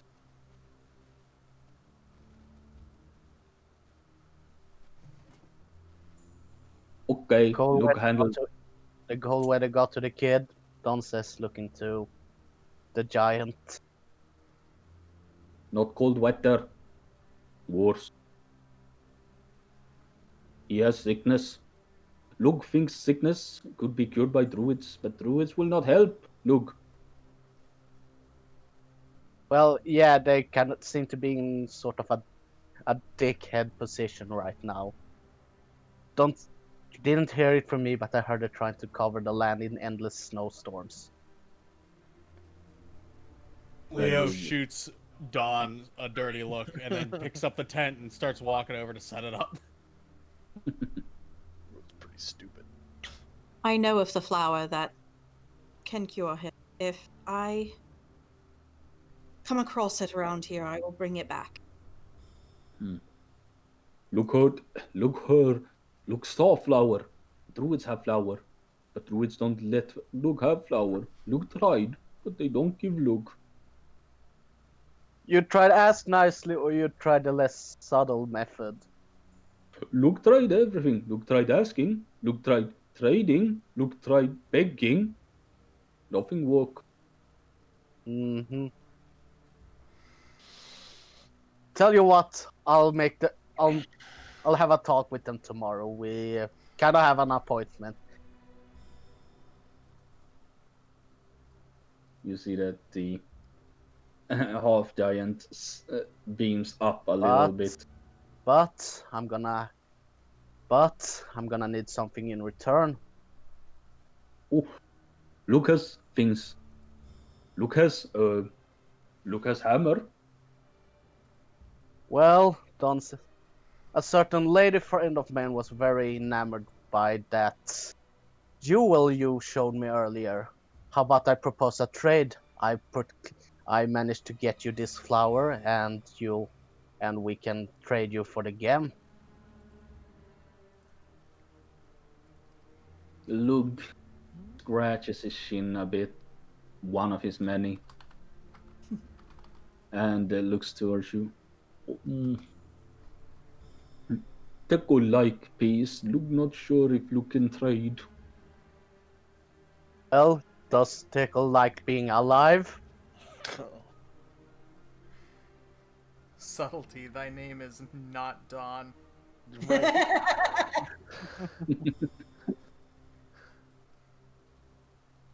And you see that the half giant looks towards you. The previous smile on his face has disappeared by this point in time. Look, look, see what you do. Look, not have choice. If you save Deku, Luke will give you diadem.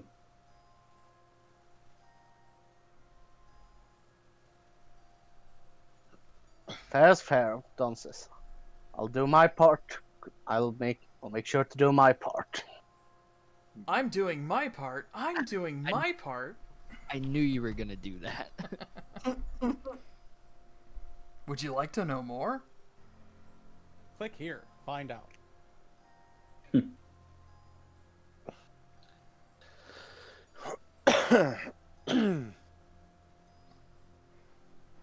Unless you have further business with Luke, you can probably look towards Leohorn as he sets up the tent. Make a survival check at advantage.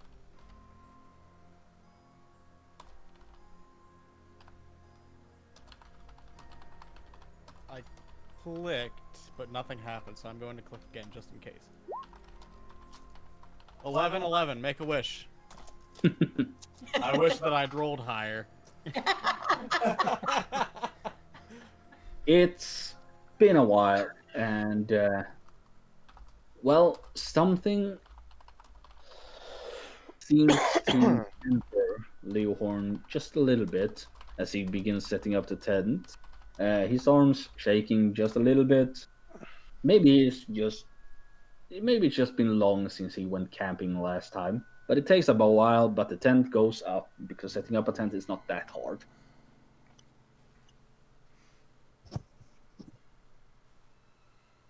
Nick helps. He's more of a hindrance than a help, but he helps. Leo just kind of grumbles as he's having the troubles. Ram looks on in amusement.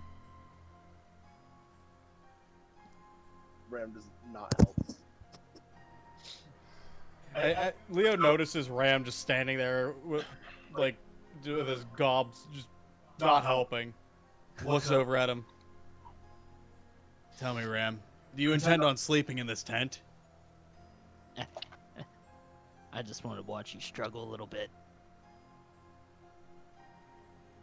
That's very nice of you. Then Leo promptly grabs at his collar.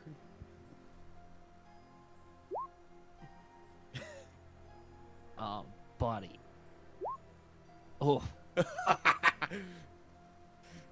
Leo just kind of grabs you by the collar. If you intend on sleeping in here and not out here with the Goliath, then I suggest you make yourself useful. He just shoves you. I don't get Turns to sleep in the tent. wait, why'd you get advantage on the survival roll again? Because I assume he is a soldier who has been campaigning in war. He's put up tents before. Yes. Oh, okay. Not because I was helping him. No. Can I roll survival now? I mean, the tent is up. What are you gonna do? Dismantle it and put it up again just to make a point? Put it up. Dismantle it and put it up better. I think this was in the middle of him struggling to put it together. I mean, he succeeded eventually while you were standing there just gawking and, regular stuff. Leo kind of looks over his shoulder. I meant the other, like over his shoulder at Doran.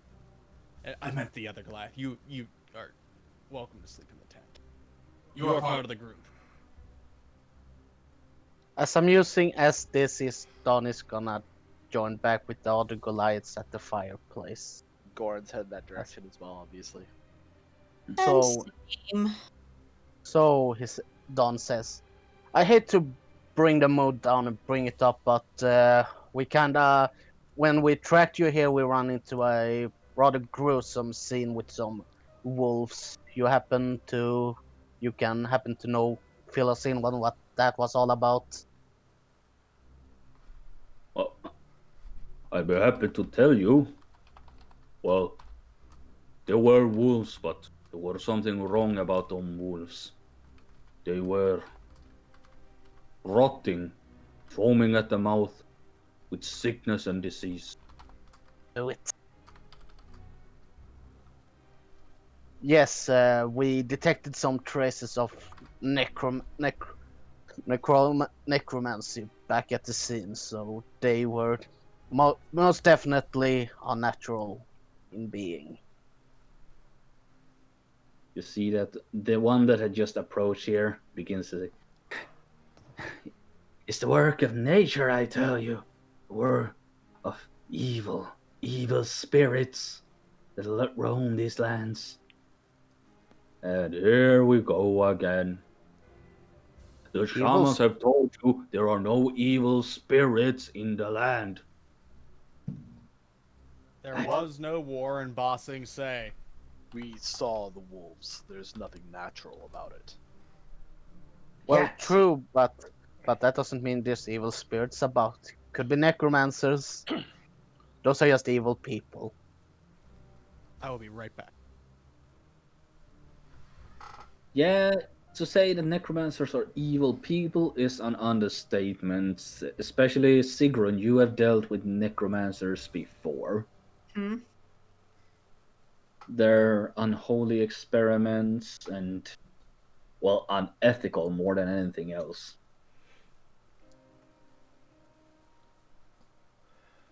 Big fan.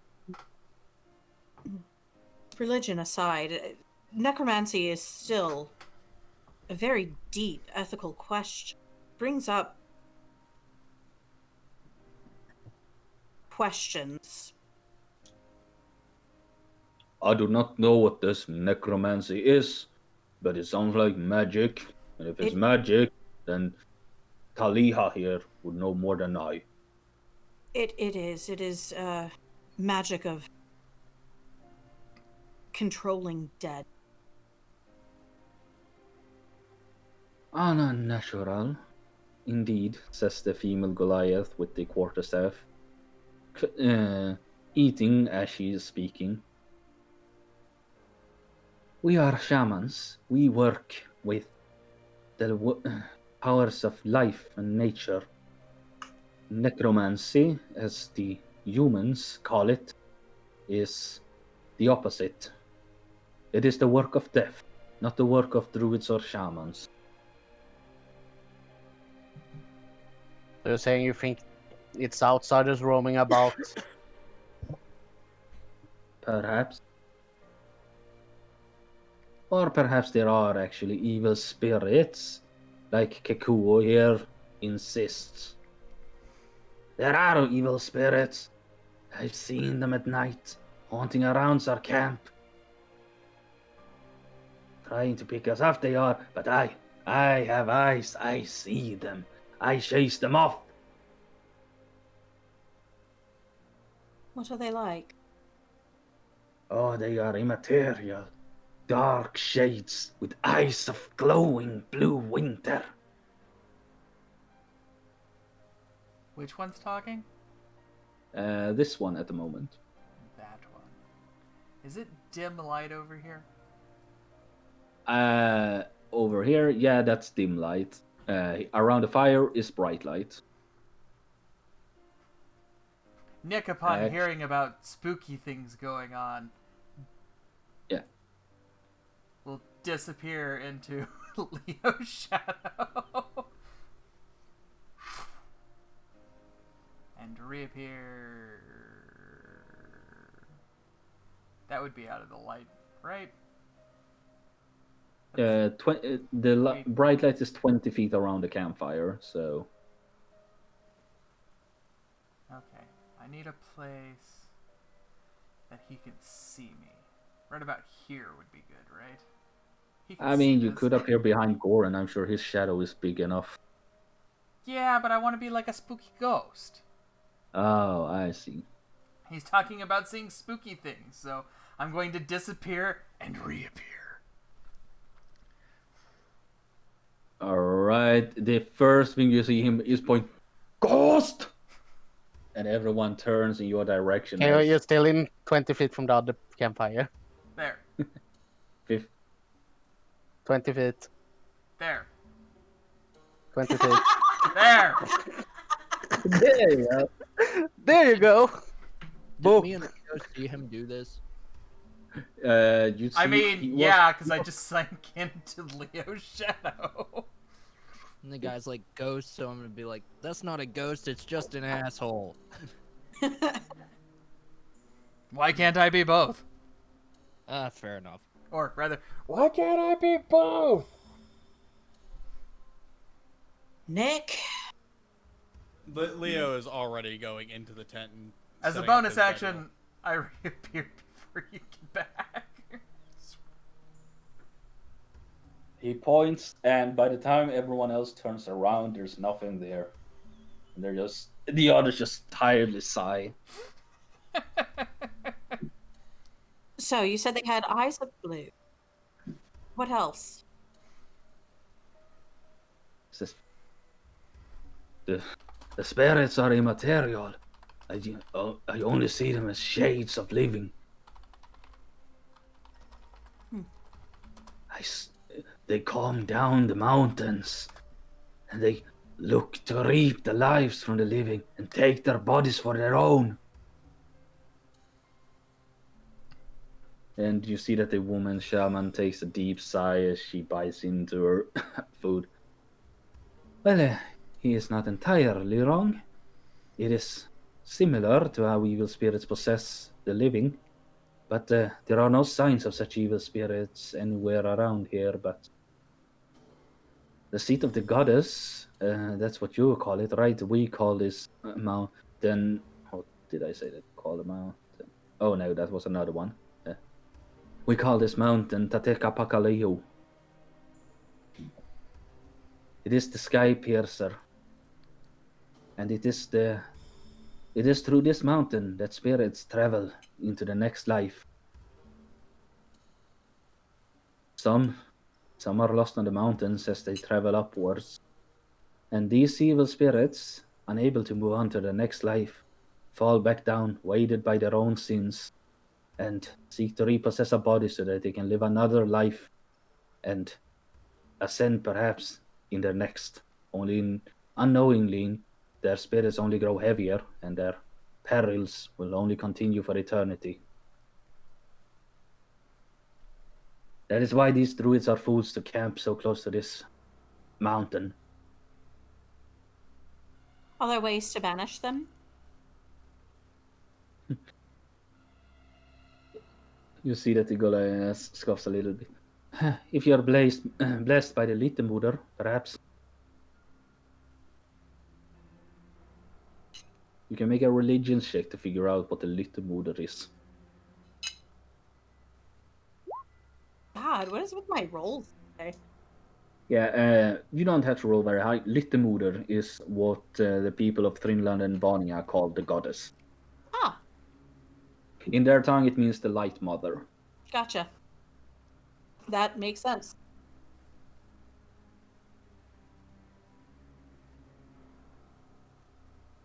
Ah, yes, the light mother. She nods.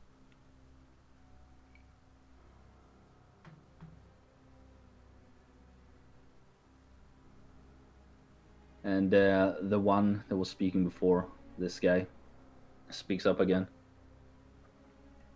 However, I do not know why you are here. You are strangers in these lands, and few strangers come to see the druids.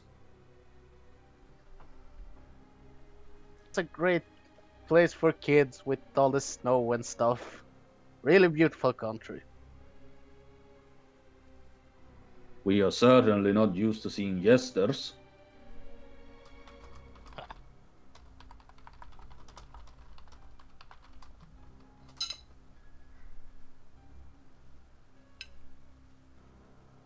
Well, you should be warned. The druids will soon drive everyone from this place. We are only making camp here for a couple of nights before we continue onwards with our travels. We have to rest one of our goats. Malkera got bitten by one of them wolves. Her wound is bad. She's being tended to right now, but until she is healed, we will not be able to continue with our journey. That goat's gonna Waiting be an for one undead of our fucking friends to come ghost. back. That is going to be such an undead goat.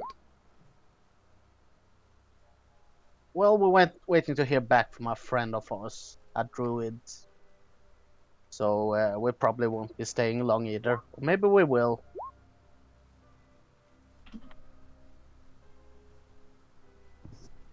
We will stay as long as it takes.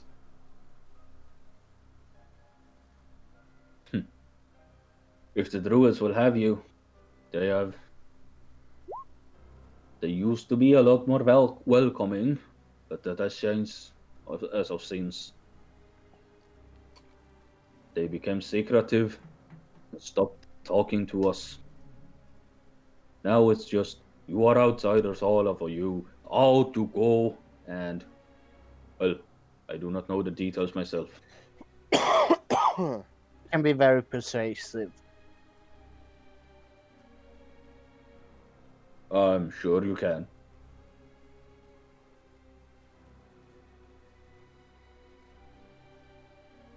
And the Goliath trails off and looks towards you, Goran. I have not seen you before. What's your clan? God, did I even write down a clan? I don't know. I don't think we did. Quick, give me a clan. I mean, what is his Underkeep. last? Stone What is his Thigh. full name?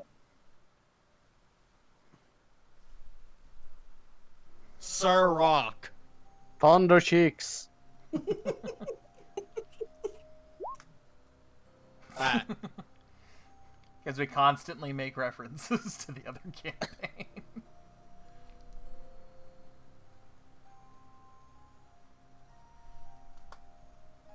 DM, what tribe is Gore part of? Alright. If you're gonna throw the onus on me, we'll say your clan is the Stone Breather clan. The Stone is- Breather. Yes. It is originates from the Korean Wildlands, north, usually travels north of the Grey Mountains across the Alvita tundra. So these would not be your usual haunts. I am of the Stone Breather clan. Stonebreather, huh? Well, my condolences.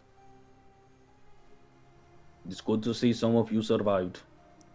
Goran suddenly gets a pointed look like, what are you talking about? And the guy raises a Give bow. me, I've been away for a long time. Oh, so you do not know. No, I do not. Well, the Stormbreaker clan are among the 3 clans that were completely wiped out in a series of events near the Alvita Tundra. Cinder spawn came from the Roaring Gates from, let's see what I named that mountain. From Kakawame, swept down upon the wandering clans and many of the holds of the humans in Thrunland, left nothing but ash and fire in their wake. You said the Cinder Spawn? Yes, the Cinder spawn.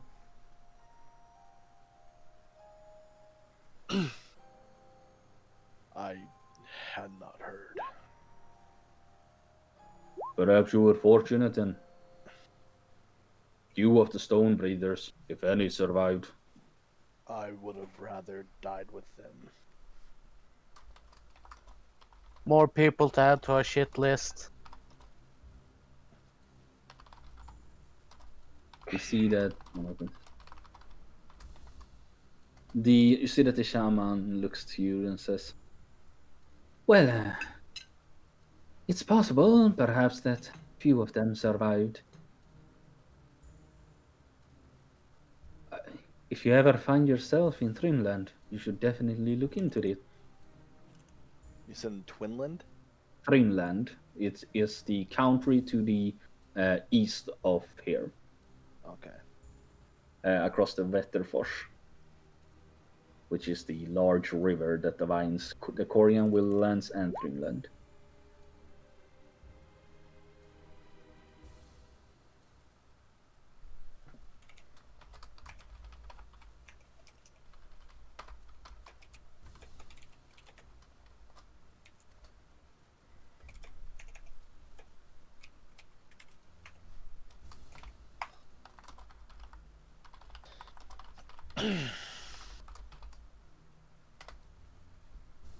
I will seek out my kin if I go there. So when was this? Admittedly, you've been away for a while, but one would think you'd heard. I had heard nothing about this.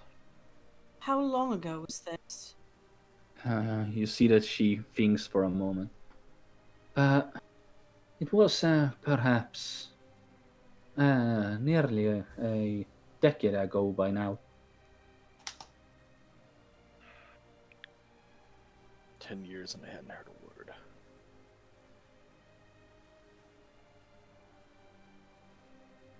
You must have been a very long far away from here. I was.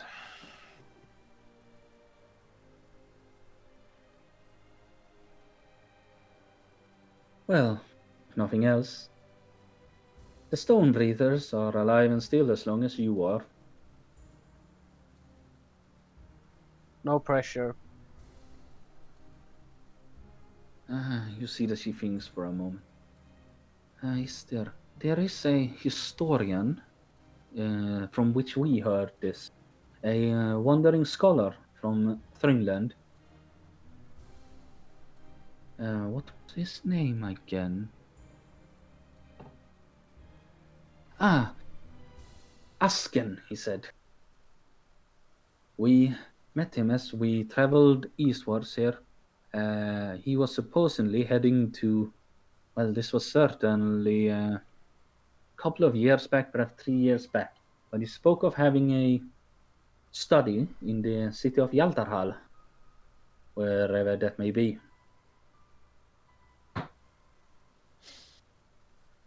If anyone knows of what happened to your kind and your kin, that asking the scholar would be here.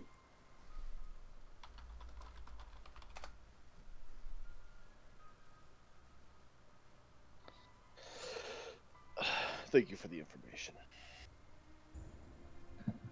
It's a lot to swallow right now. I understand, but such is the life we have chosen to live. He just gives a single nod.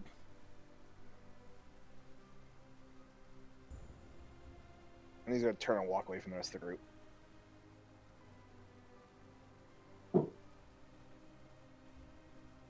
He's walking away. I'm looking at him. I'm so sorry, Gordon. He just gives a nod as he continues to walk. Meanwhile, there's a jam session going on in the tent. Yep. Leo and Rom are carrying. Rip, Yep, you're muted. but Ram should really have disadvantage because he's exhausted. Oh yeah. That's a good point. Mm-hmm. Well, hang on.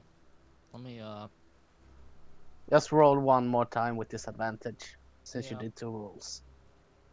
So the first one was a 22. I only did one roll. Yeah, he only did one roll. Okay.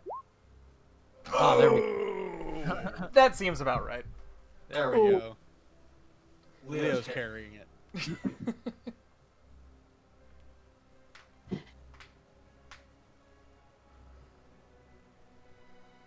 Eventually, you see that more of the Goliath come around, chatting between one another. The two seem to be talking. There is a visible concern on both of their faces.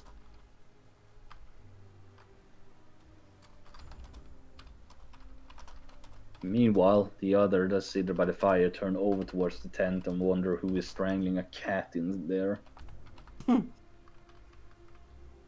Would I see these guys come up, Yep. at least looking concerned or distressed in any way? Yes, they are looking.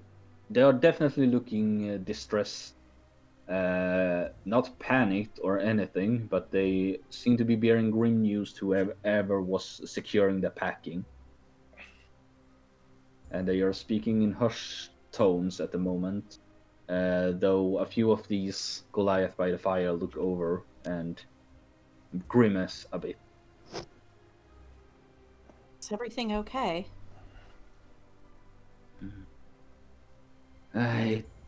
It would seem that it would seem that one of our goats may not actually make it through the night.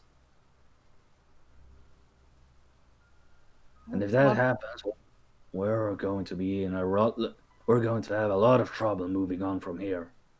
We're gonna have to be leaving some of our packs behind. Well, I'm What sure. is going on? What? I didn't hear that. What's going on with the goat?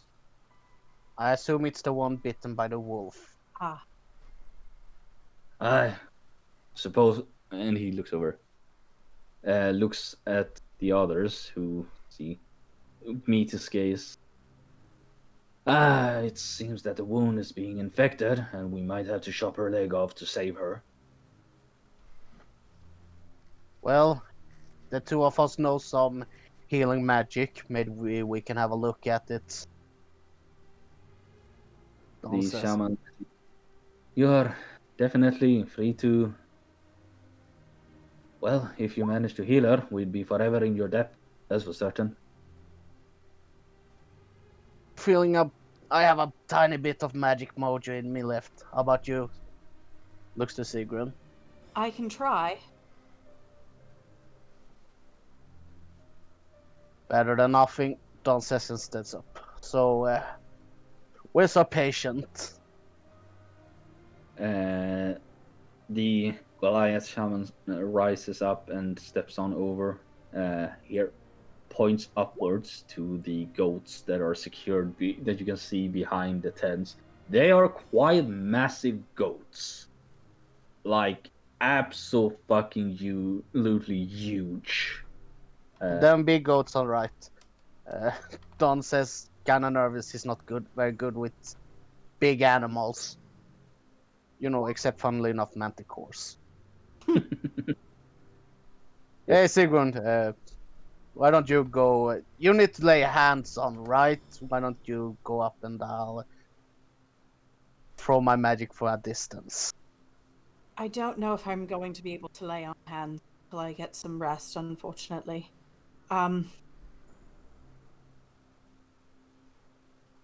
Well, guess it's up to me then. Don says. She steps up and looks, trying to. Which sorry. Which one is the injured one? That would be Malaketa. Says pointing to the rightmost from your position. And you can definitely see it.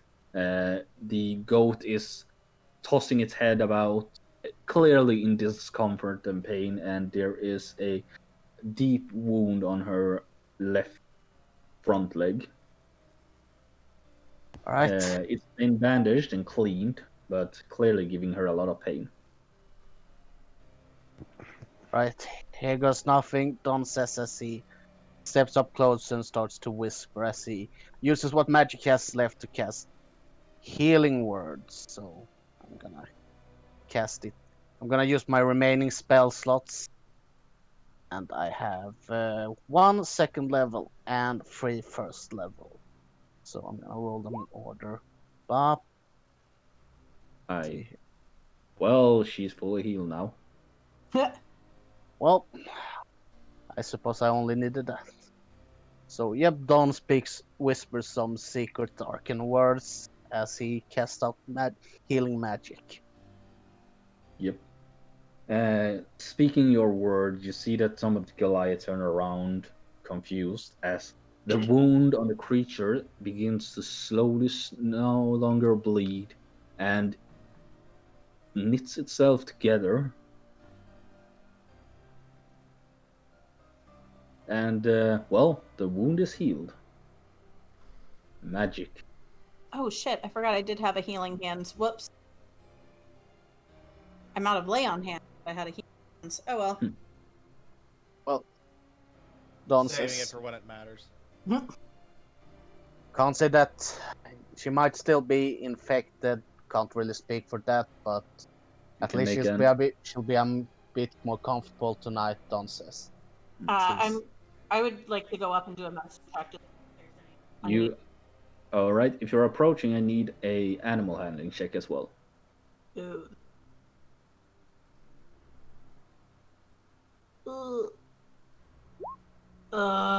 Add a D4.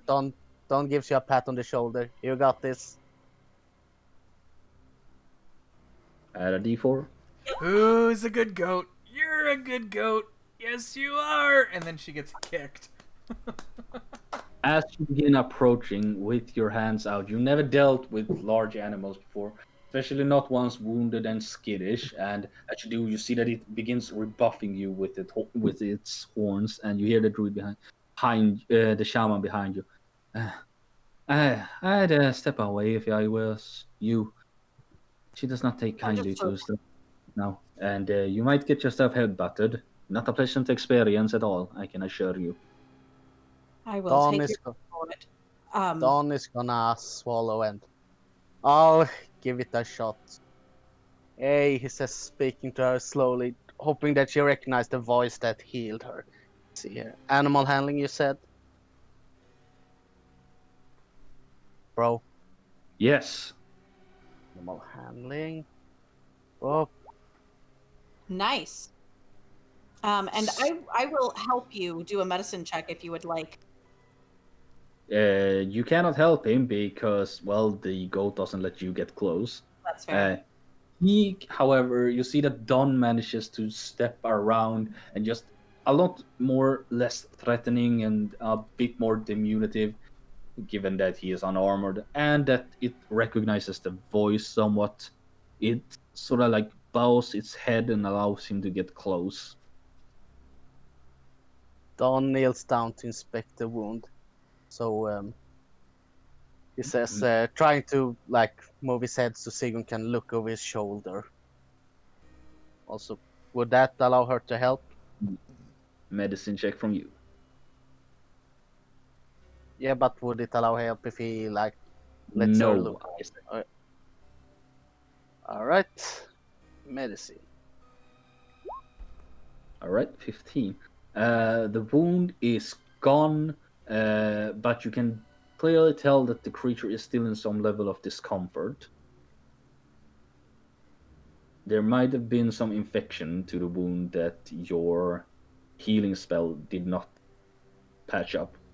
You would need a spell that removes poison or disease. Well, it's as I feared. The infection is still. She still. She still has an infection that. But you at least she will be more comfortable tonight. do you Don't- think you could that it would hang on for the next 6 to 8 hours? With the healing you provided, the goat should definitely survive the night, even with an infection. I'll come Don't. back in the morning and risk a headbutt. I think I can help the disease once I get some rest. You see that the shaman nods towards you. Well, you have helped us thus far. We are definitely grateful for your assistance. If you can heal her, I will see to that you are rightfully rewarded for your efforts. Thank you. I guess I should try to get some sleep then.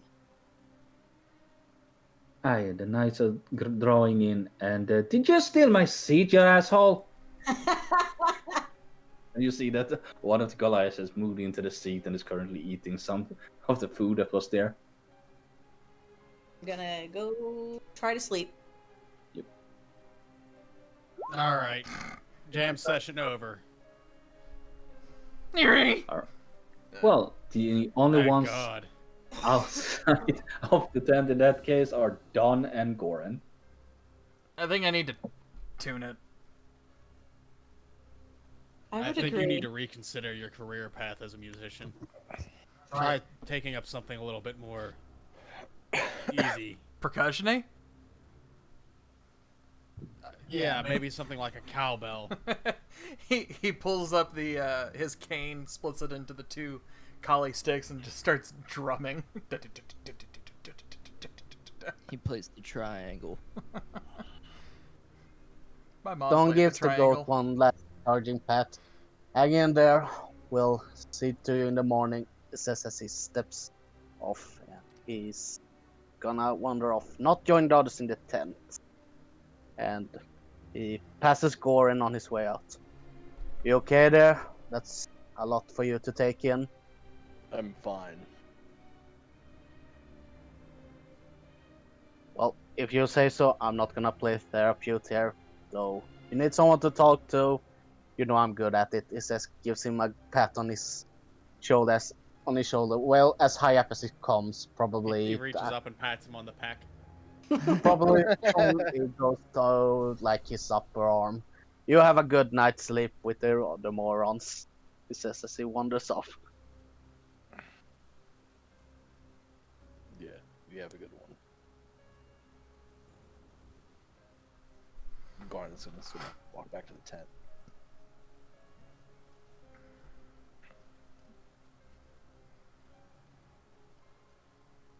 Alright, and so you guys settle in for the evening, and you guys can mark down a long rest. Woohoo. As the night passes. Which of you got some nice cozy furs? I think all of I us. did. Alright. In I that did. case, all of you sleep well. Despite the cold of the winter around you and the bare minimum protection that the tent offers, at the very least, the wind isn't penetrating and blowing across you. And the furs are surprisingly adequate at keeping you warm and comfortable, despite the cold ground. Don, of course, suffers none of these negative effects because of his magical item. Asshole. Cause he a asshole. Hey, suck it, you got your sword. You smell it.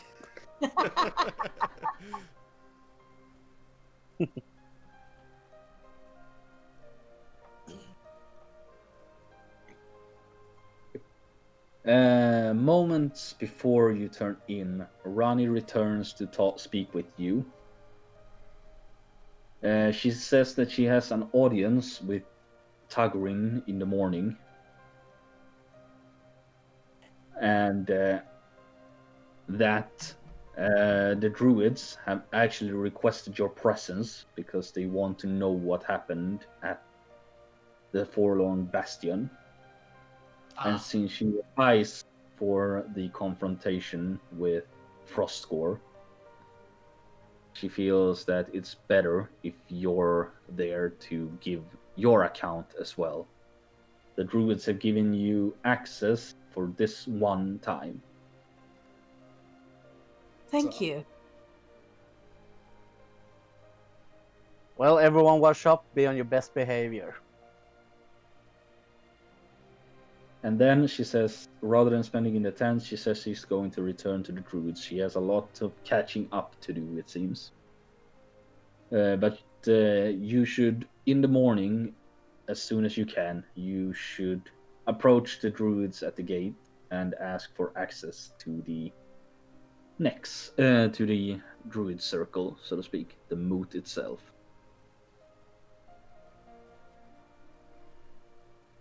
And so night passes on.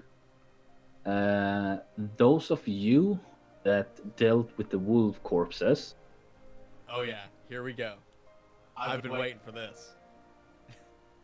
You suffer nightmarish visions all night.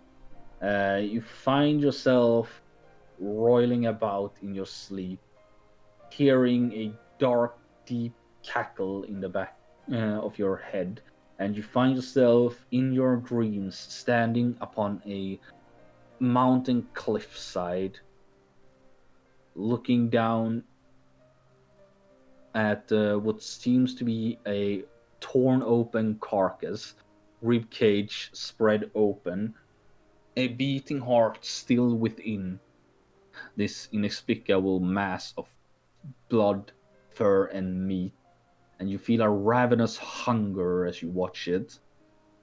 But the moment you act or move or anything, you find yourself jolting awake in the next morning as everyone else returns from a normal sleep.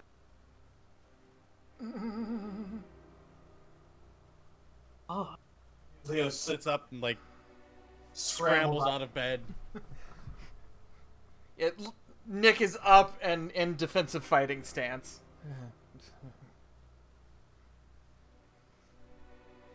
and yeah, Sigrun like sits up in bed and she like holds her hand. She's ready to grab her sleeve, and then realizes where she is. Don pokes his head inside the tent. Morning sunshines, had a nice sleep. Fuck you, Don. Oh, I kick Whoa, his ass. you look somewhat distressed. Something happened. Gorn part. weird dream. That's all. Wait, you two? We had a dream. Leo like glares at Sigrun. This sounds fun. I'm not even arcanely inclined, and I know that we don't have a dream unless there's some wiggly finger bullshit behind it. What did you all dream about? I said weird, strange. Yeah, and you glanced over the fact that three of us had it. Nick goes What about did you dream describing about? what he had.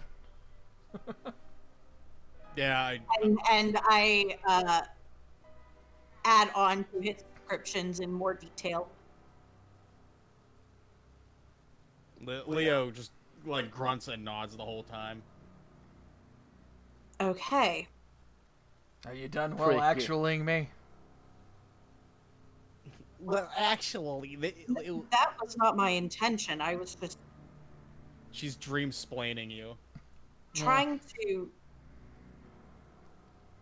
see if there are any other details that might have been different with yours. That sure is freaky. But let's not keep the druids waiting. They asked us as early as possible in the morning. Let's have a quick bite. Sigrun, let's check on the goat and I I guess. guess what. And All of you then can, it's off to the mountaintop. all of you can subtract as ration as you eat today's fill.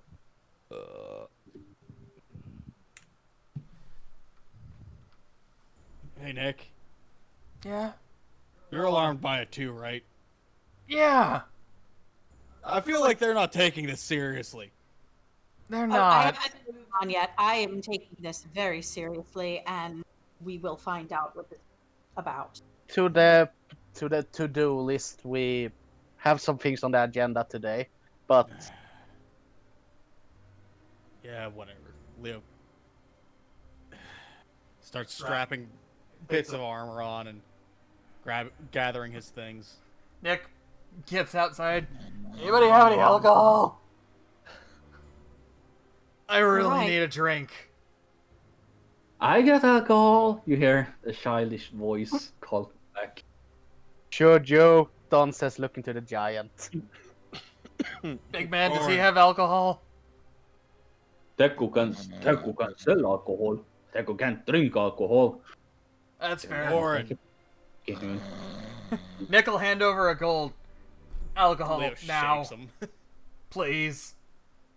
You see that he goes there.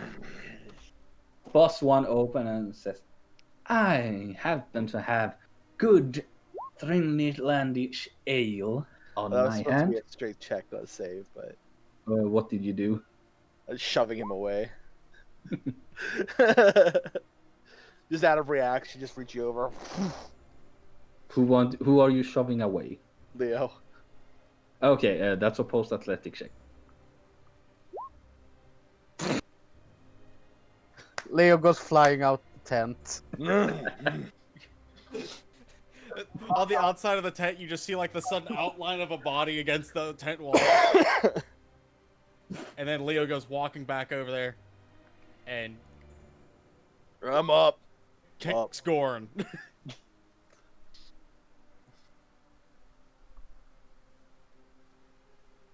I mean, I think a 20 hits, Yeah, 20 hits. which means you take 5 points of bludgeoning. Nah, I'm just kidding. Yeah, I was gonna He's say, just kicking you lightly. Just wake the I'm fuck up.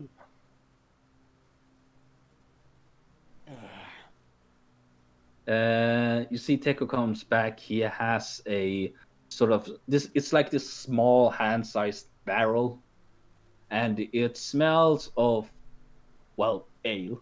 Oh, thank God. A single gold piece for the entire. Okay, thank you. He says that you eagerly make the trade. Everybody out of the tent, or I'm bringing it down with you in it. Sigrun's making her way up. Making her way you downtown. You can see that the handler from before is standing by the goat. It's now lying down.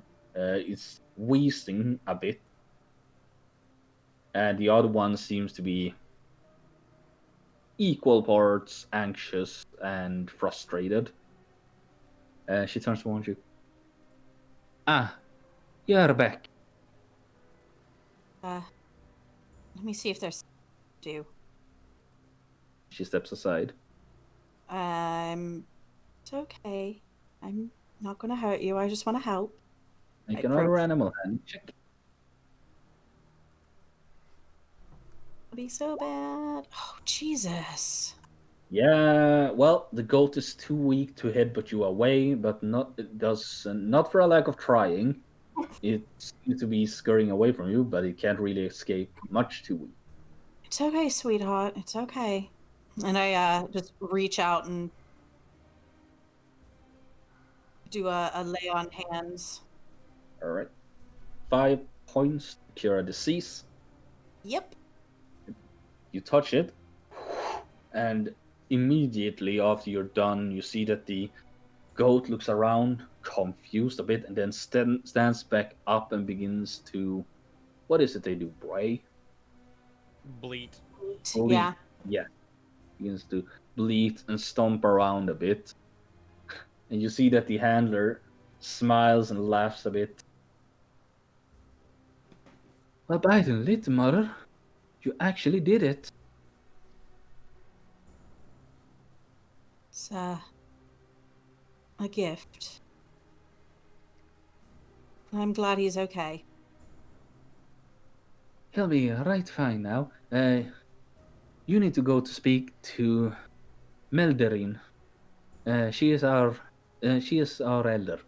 You spoke with her last night. Ah, yes. Thank you. She will be here this evening, I assume. She should be here somewhere around. Anywhere you can find her. Thank you. I can probably just call for her. Melderin! Melderini! And you see this woman come walking. I. Oh. Ah, I see you're quite done. Did you manage to save her? She'll be Fair all right. so. And she draws a sigh of relief. You have done us a great service today. Glad to be able to help. Well, I shall make sure it is well rewarded. Give me a moment. And she walks off to grab their packings.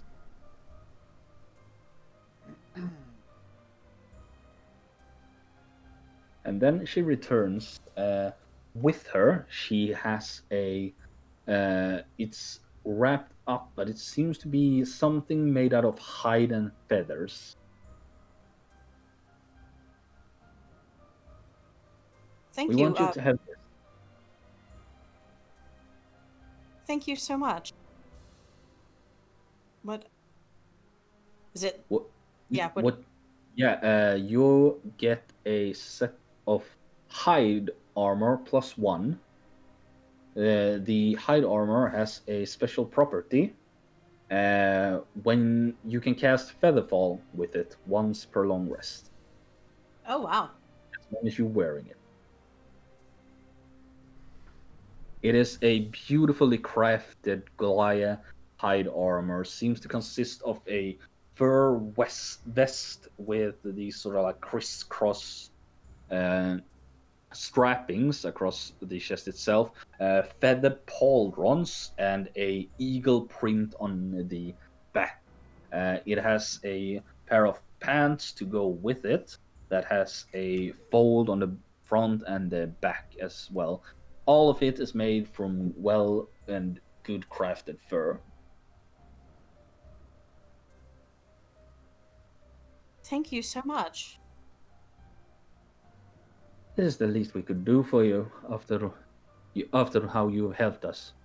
Our survival could very much hinge on this.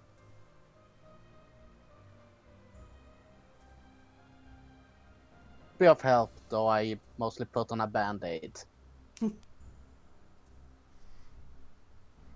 And you see that the Goliath nods and says, "Now we can continue with our travels. This is good news.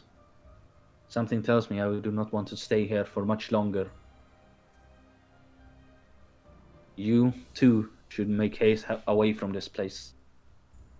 Yeah, we kind of got an appointment. Speaking of, Don says and nods to Sigrun towards the entrance. Yes, we should be on our way. Thank you again, and be well. Nick You as has well. downed all of the ale.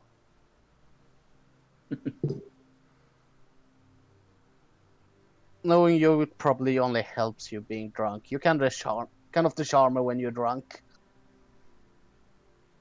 That's usually before the freaky death, doom, and destruction dreams. There's more where that came from. You hear Teku call out. Leo finishes. More Packing up dreams the or tent. more ale? What dreams? Depends on what you're buying.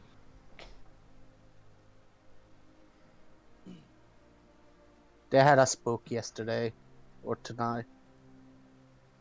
We good? What? 3 To of them? go. Yeah, we all had the same dream, big guy. That's not normal. That's what I'm saying. But no, let's go talk with the druids first. Yeah, let's not worry about that or anything, because it can't be anything that's not perfectly waiting till later. But it's afterwards. Priorities. I mean, you guys feel fine, don't you? I don't know. Do we, DM? For the most part, yes. Aside from getting a little bit of a spook, don't seem to have been much else that happened to you. Probably just ate something bad.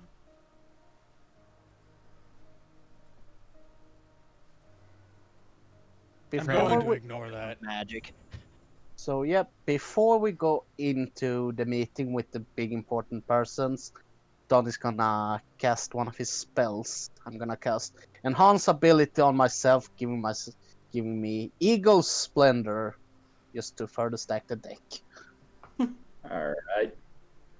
And yeah, that's advantage on all charisma checks. For Yeah. so Alright. yep, he gonna step up like here and address the two. Morning, lads. I heard we were expected. The last looks at you a little bit offended, but the other man simply looks you up and down and says, nods. Yes, you are expected. Step inside and mind yourselves. This is a holy place. We'll be on our best behavior. Yikes. And so you step through the gates and continue upwards until you find a small set of stairs that leads up to a larger plateau. Next.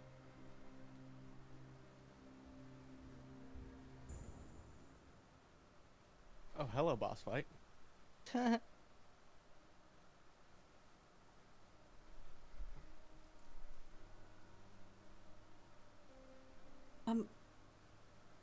Goran, before we go in, Mm. I have armor of my own that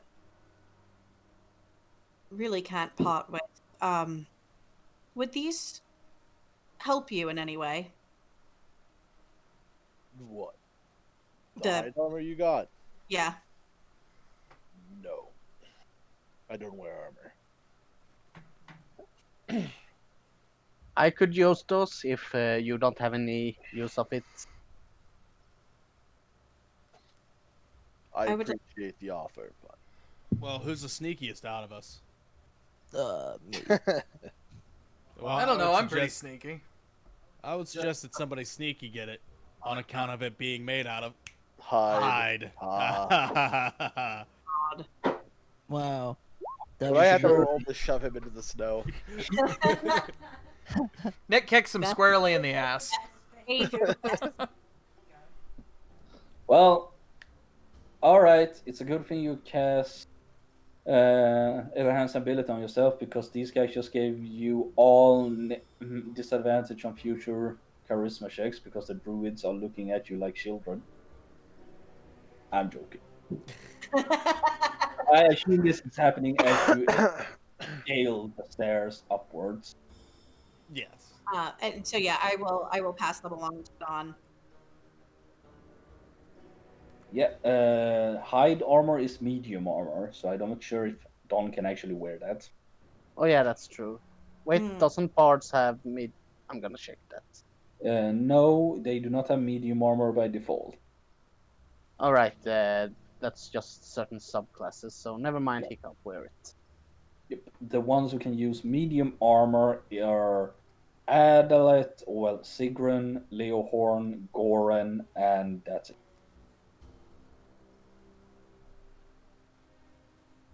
But like I said, it'd be. I doubt you would let me layer that with my breast. No. I'm pretty sure putting it on would lower my AC. Yep. Hide armor is 12 plus dexterity mod, and this is a +1, so it's 13 plus dexterity mod. Yeah.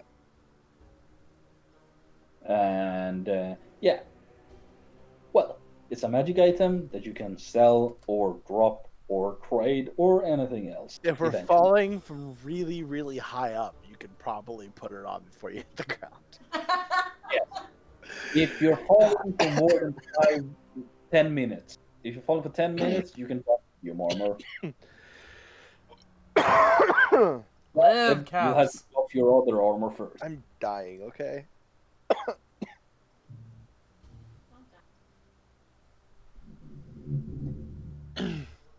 What was that?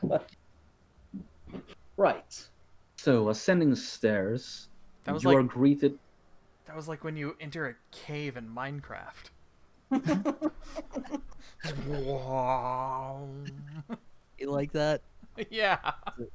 The springs on my mic stand. Oh, sounded like an airplane. Sorry, Silver. Go ahead. Spooky noises. Yeah.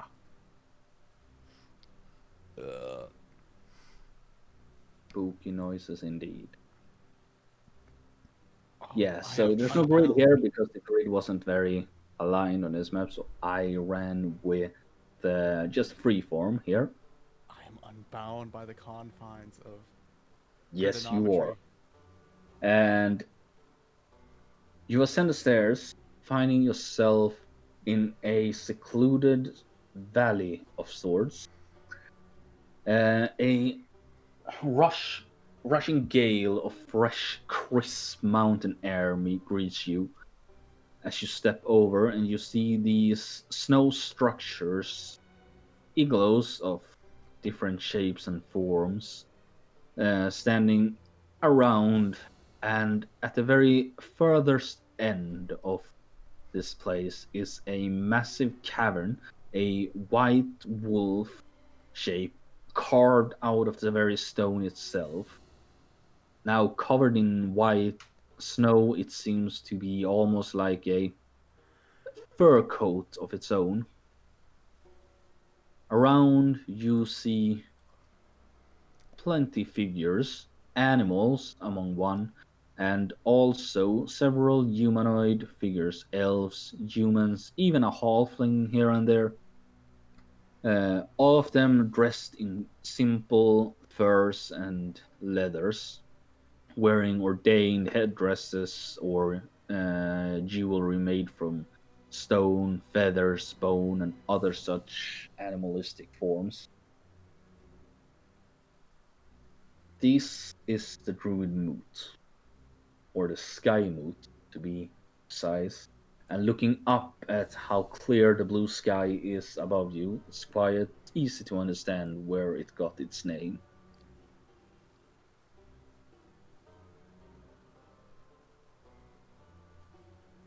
Don steps in and looks around.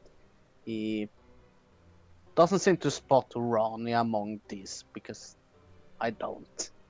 No, you do not spot Rani at the moment. However, one of the druids come walking in your direction.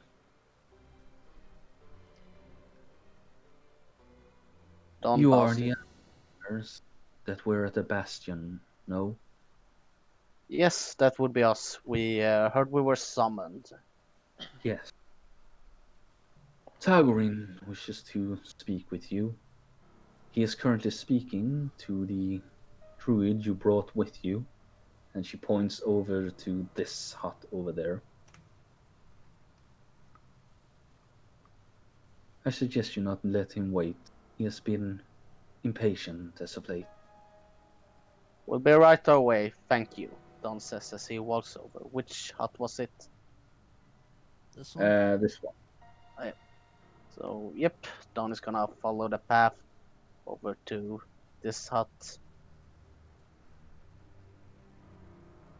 As you do, you see that someone decided to go a very roundabout way there. You see, the grid. Oh my god. There is no grid. No. We're freeform. He said that already. Oh no. I can't handle it. My OCD. Why? What are you doing? with all these bullshit shenanigans, I think we need to return to the Vasateria campaign soon because you guys are getting restless for shenanigans. No, we can't. They're on the boat. Yeah, it's over, remember? It's over. Not They on got the boat. What are you doing? Summoning demons.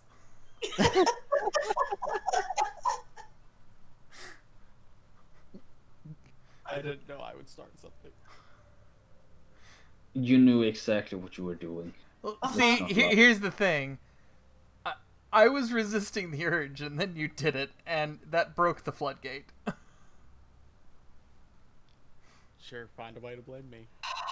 The druids look on in strange fascination as you run around like children in a candy store. It's our rituals of respect. I don't know them. It means great honor from my country. You, For s- it. Wait for it. I have a -1 to deception. Yeah. you see that Charles just says, "You're from Solverin, huh? So am I." Then you should know this. This time Your I'm book- going to use persuasion. Oh God. I apologize. Ah. He's just. I an idiot. wish you had rolled one lower. That way it could just be a 0. Enough. Come on. Please excuse my friend here. He took a blow to the head during the fight. We've been quite worried about him. Yes. Says, "Well, you have cause for being worried.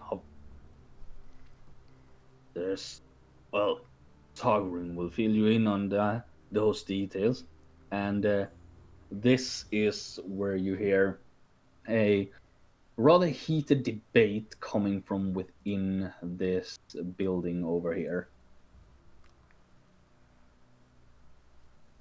You charged recklessly into the bastion and almost got the scrying waters into the hand of giants.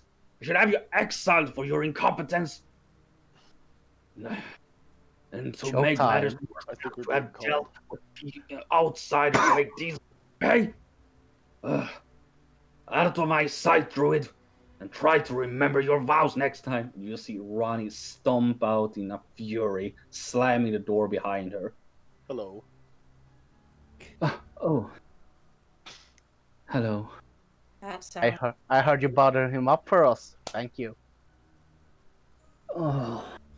And you just see Ronnie bury her face in her hands.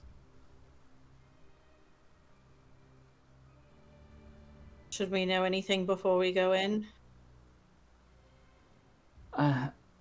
No, it's probably better than less.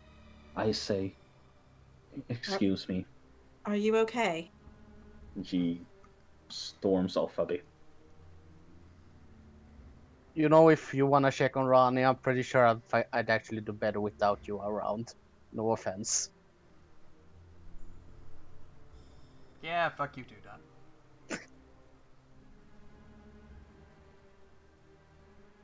She comes to rest about here, we'll say. Well, Don will enter, or well, he will knock first before entering because he has manners. And Leo's you going hear, to go with Dawn. I Yeah. go with Dawn. yes, you may enter. Don steps in and give a little bow. You must be Tegrin, was it? Hagrin, yes. And before you stands a tall, regal almost, elven man. His skin is bronze like, almost wooden, with these deep groves of white running across his face. He wears a crown of wood shaped almost in the form of a goat's horns, and has long flowing white hair that reaches almost all the way to his feet. He is dressed in a robe of mixtures of brown and white colors, and holds a staff in his hands. Donato de Luca, at your service. We are honored to be summoned to your realm. We heard this. We heard a lot about you. I am called Sigrun. I am not interested in your names. I am interested in what you have seen. Rani, the druid you brought, informs me that you have been sent here by outside forces, and that you were at a forlorn battle as well. Well, yes, that whole ordeal. That is true. We were sent there on the request a of a much unusual patron. You can spare me the deception. I already know that you have made deals with Fae. I mean, it Foolish was no I do expect from you outsiders.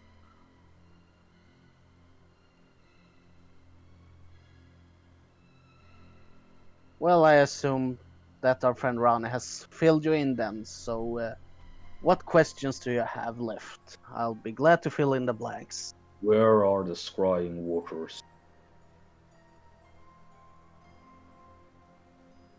Well, as we said, we were sent there by the Morgan, our patron, who is now in possession of the scrying waters.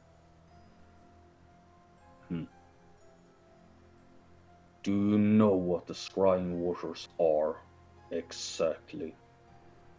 I have a hunch, but I'd like to hear what you have to say about it. Scrying waters are a sacred relic of times past, from before the Litmurder, from before the Fae and the Fiends. It is one of the many things that the Circle of Silent Stars were meant to protect. Yet it seems that they failed in their endeavor. I want you to recount the figure that supposedly corrupted them.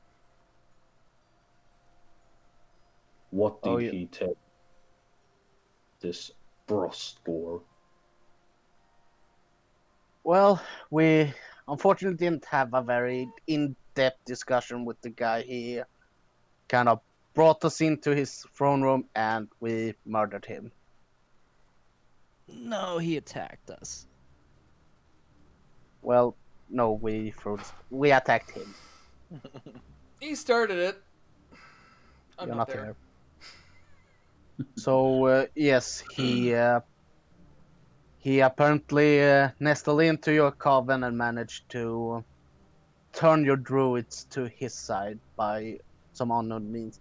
He himself had a fae that he managed to capture under his service through some underhanded tactics, or more like it because the fae was reckless in his contracts. The elf scries your eyes as you speak, narrowing his gaze a bit. She spoke of Frostgore as a giant. Is this true? Leo produces the remain. You still have it? Yes. He's bringing that thing home. Have you been like dragging it with you everywhere? Oh no, he stuck it on. He stuck it on his pauldron and then wrapped the beard around his waist to keep him warm. It is true, Frostgorn was indeed of giant kind. Leo kind of pats the jaw that's slung over his shoulder. Was. I see. Outsiders, not your simple mortal kind, but to this realm, has been stirring lately. The entire will lens is in chaos. The balance of nature has fallen in its entirety. This is just confirmation of such. Very well. I am satisfied. You may take your leave. Well, actually, whilst we're here, we have heard something about you summoning a ritual to something about us encasing the land in a snowstorm. Ring any bell? Make a persuasion check. Now it begins as he was ready to turn around, and as you continue to speak, the elf turns to you with a disdain in his eyes. That's 21, 25. 25. Roll his insight.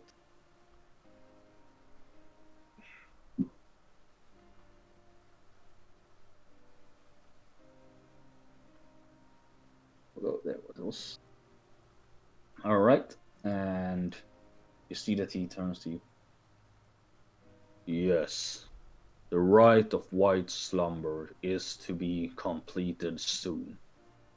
We will purge these lands in a wake of ice and storm and return balance through the force that comes with it. You know this imbalance you speak of. We actually had an encounter on our way here with some wolves that seem to be under necromantic influences. That's part of this whole imbalance. Make another persuasion check.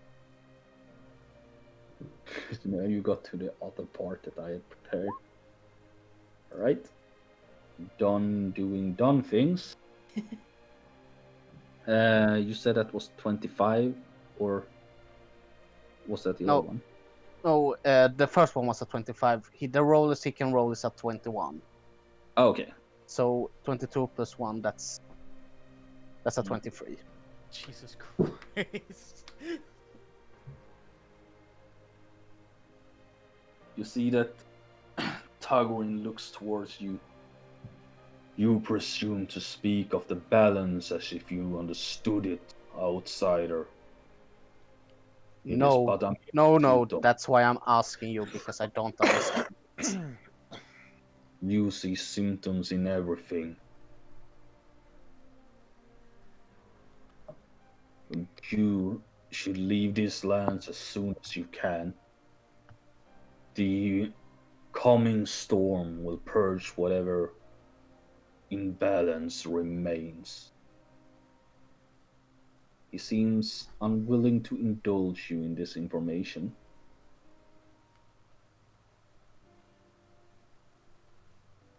Sure, that's a good idea, pal. I mean, there's a lot of people around that could come to harm in this. There are already harm being done to the wilderness here. It is supposed to be clean and untamed, yet something is bending it to its will. Outsiders lurking, seeking, dredging up old relics and old secrets meant to be laid to rest long ago. Oh no, that's horrible. Where's And Tagorin just narrows his gaze at you, disdain clear in his eyes. Some may die. Such is the way of nature.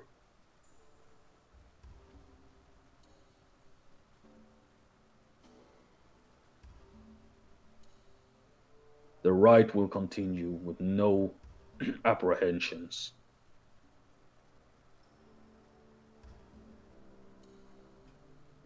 Don kind of looks to the others. Any objections to that?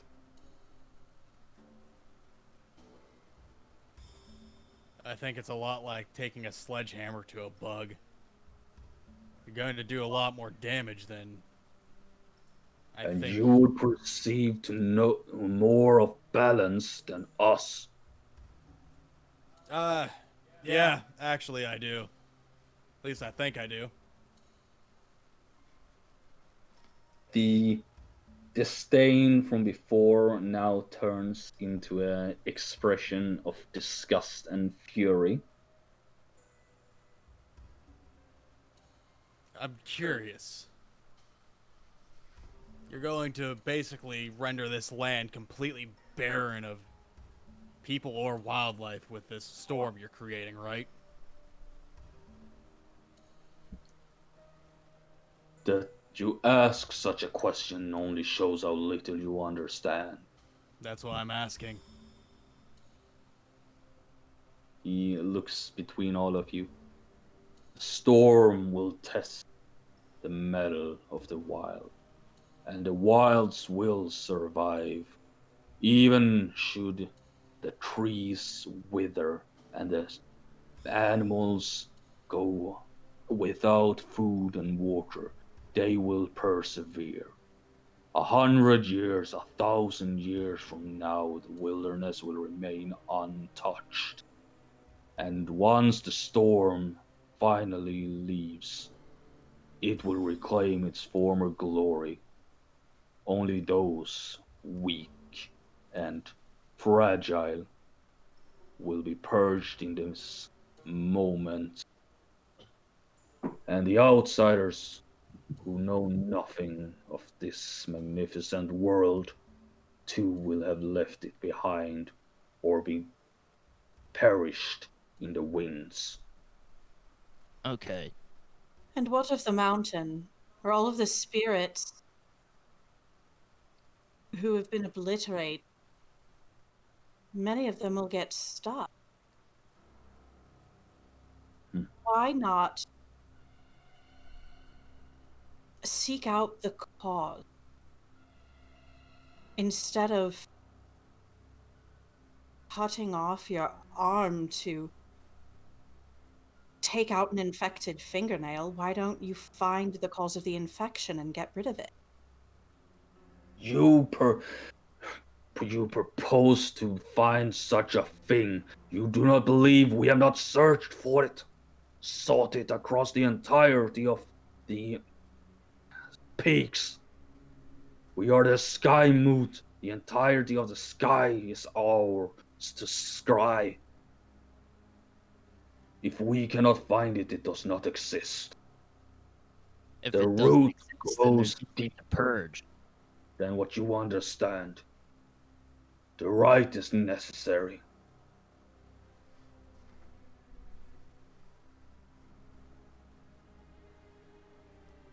That's We did find your scrying waters.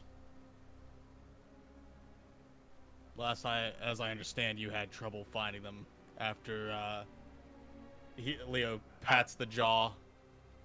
After my buddy here apprehended it.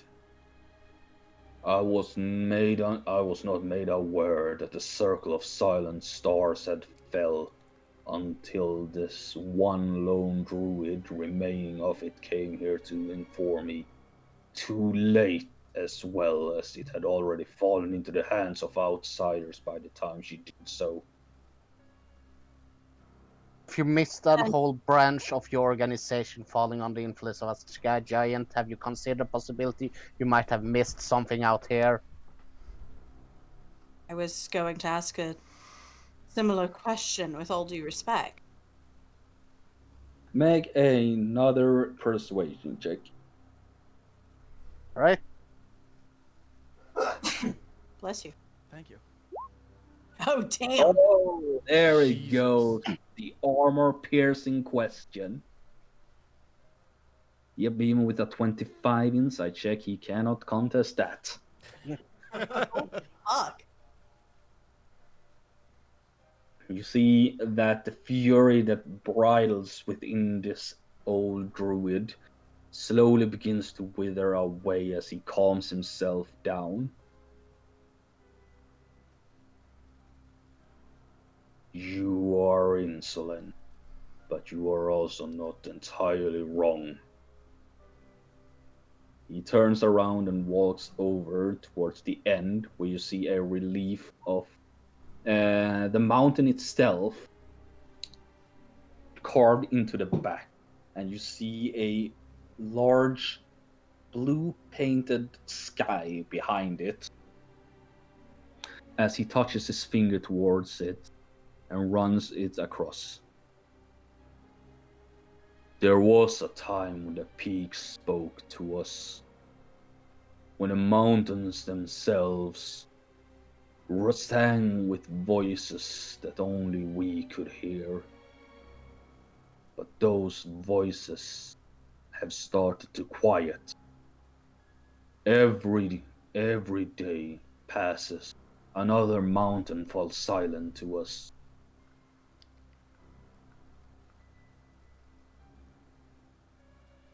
I have And if sent druids to investigate peak upon peak, and few return to tell of what happens. any pattern to it? You see that he looks between you all. If there was a pattern, I would have scried it by now. It seems entirely at random.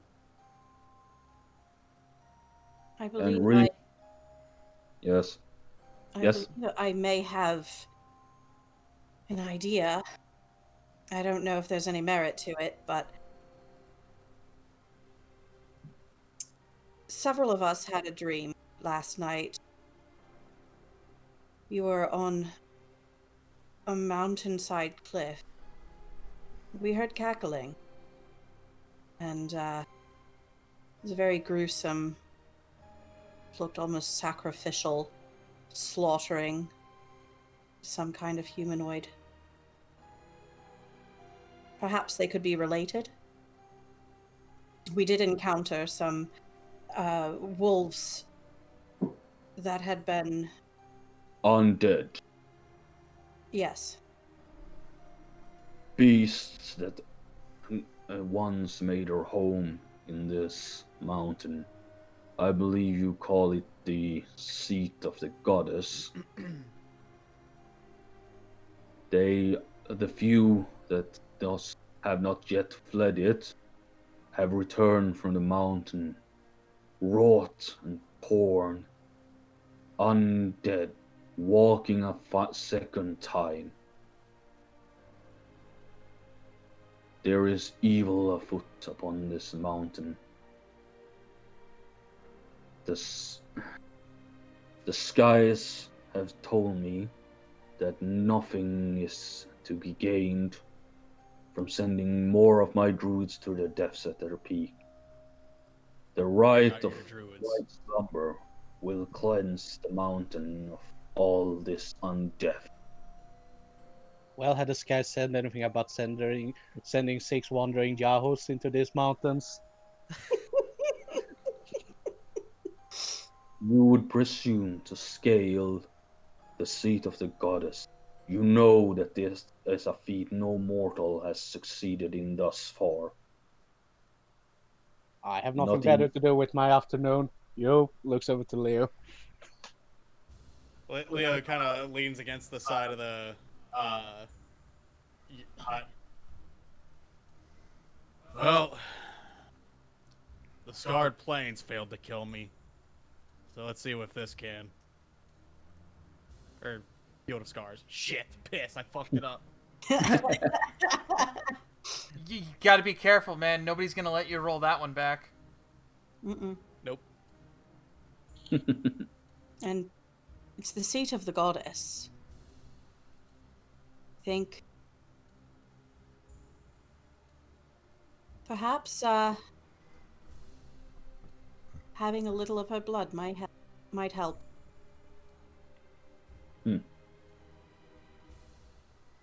You see that he turns around again, watching the relief behind him. If you wish to attempt to scale the seat of the goddess, then I will not stop you. Passageway lies outside of this camp. Further up, follow the arches and you will find yourself on the trail. But be warned, the mountains are treacherous and dangerous to outsiders, even without the influence of whatever rests within them. If you are not properly prepared, you will perish. And how should I be prepared? You see that he just looks at you. The fact that you even ask the question makes it feel like you failed already. The way he looks at you. You've said it many times. You've called us outsiders so many times. You're already expecting.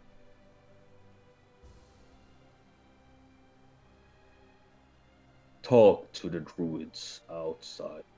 They will see that you are, at the very least, understanding of what you may face there. So you're gonna hold off on your ritual? For the moment, I shall give you 7 days. If you scale the mountain as far as you can scale it and find anything and return to us within 7 days, I Well, will then we best get consider started. putting the right at a halt, depending on what you find. You know, that's fair. We'll bite at that offer. Thank you for your time.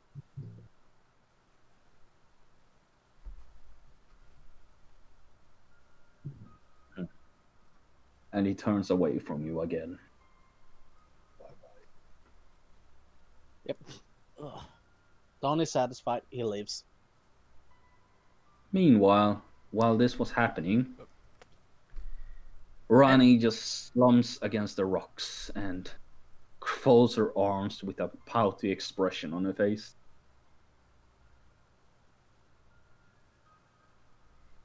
I'm going to guess that did not go well. No, it certainly did not go well at all. He's planning on killing us all, isn't he? Just activating that doomsday device of theirs. Us druids will most likely be safe for as long as, well, our mortal lives allow. But the rest of the wilderness, many will die, You're still in and the the tent, storm Rob. will probably only grow worse as time passes on. Eventually, it might engulf whichever wandering Goliaths tribes are still in the area.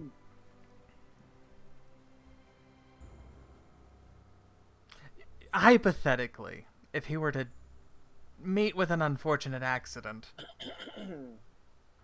would that delay it? What? No, you can't. I said Tagrin. hypothetically. Tagrin may be old and set in his ways, but he's still our leader. Just because they're your leader doesn't mean that they're, sometimes when you get old, you lose touch with everything and you kind of fly off the handle. Yeah. You're back in the tent, Rom. This What? is happening. This is happening during our conversation. Ram, get back. Oh, Get yeah. back here. My bad. Pay attention, Gaylord.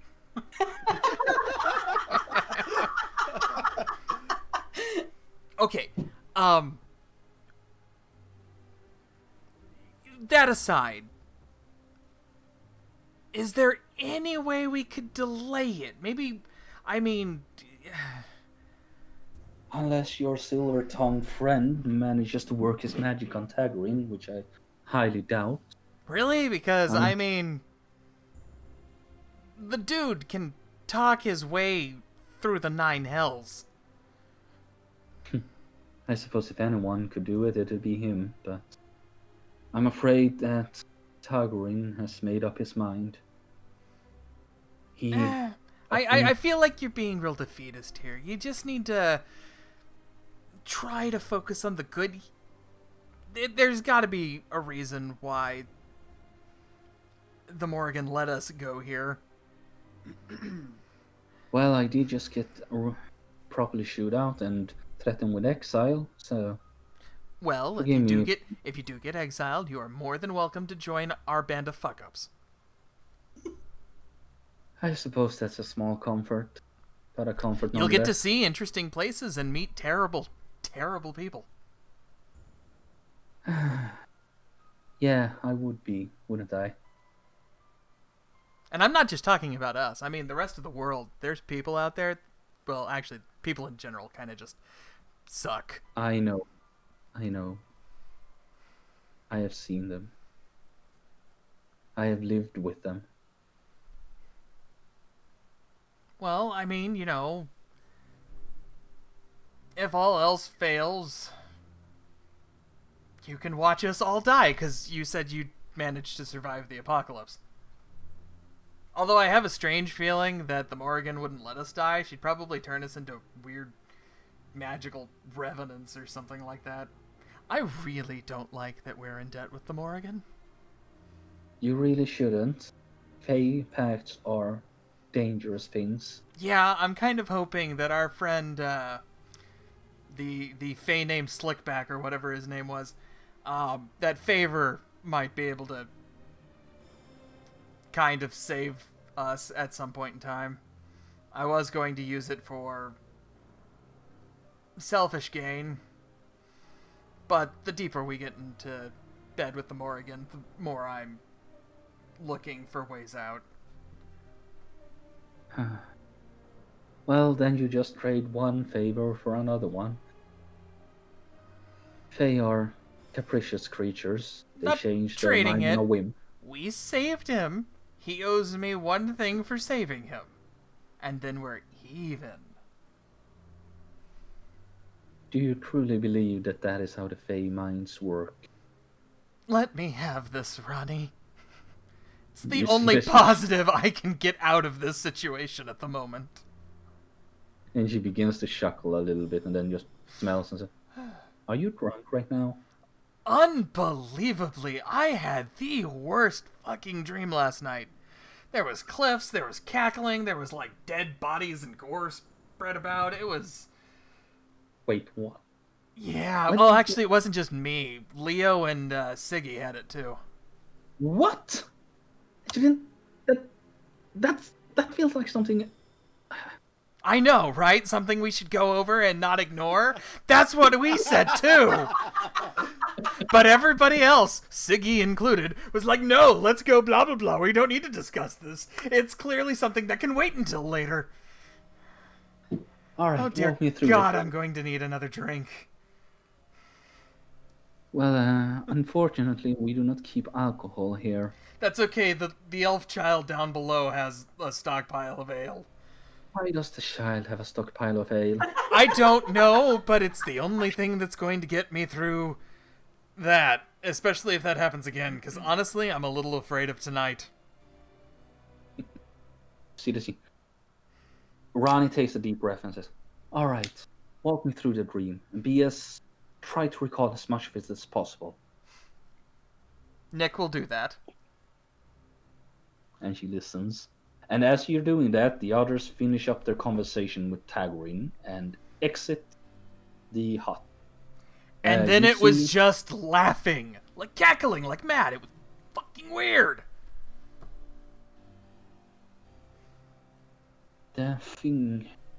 The carcass you described, you said it was, the rib cage was torn open, and Yeah, kind of reminded me of the wolf. you see that. Make an insight check. Okay. Oh, Ronnie knows something, but she is hesitant to speak of it. I'm drunk enough. Just tell me. What you're describing sounds like a dread offering, a symbol of shadow druids. They are. Well, remember how I say that we druids live in harmony with nature? They don't, I'm guessing. No, shadow druids, also known as harbingers, are our counterpart. They seek to unravel and control nature.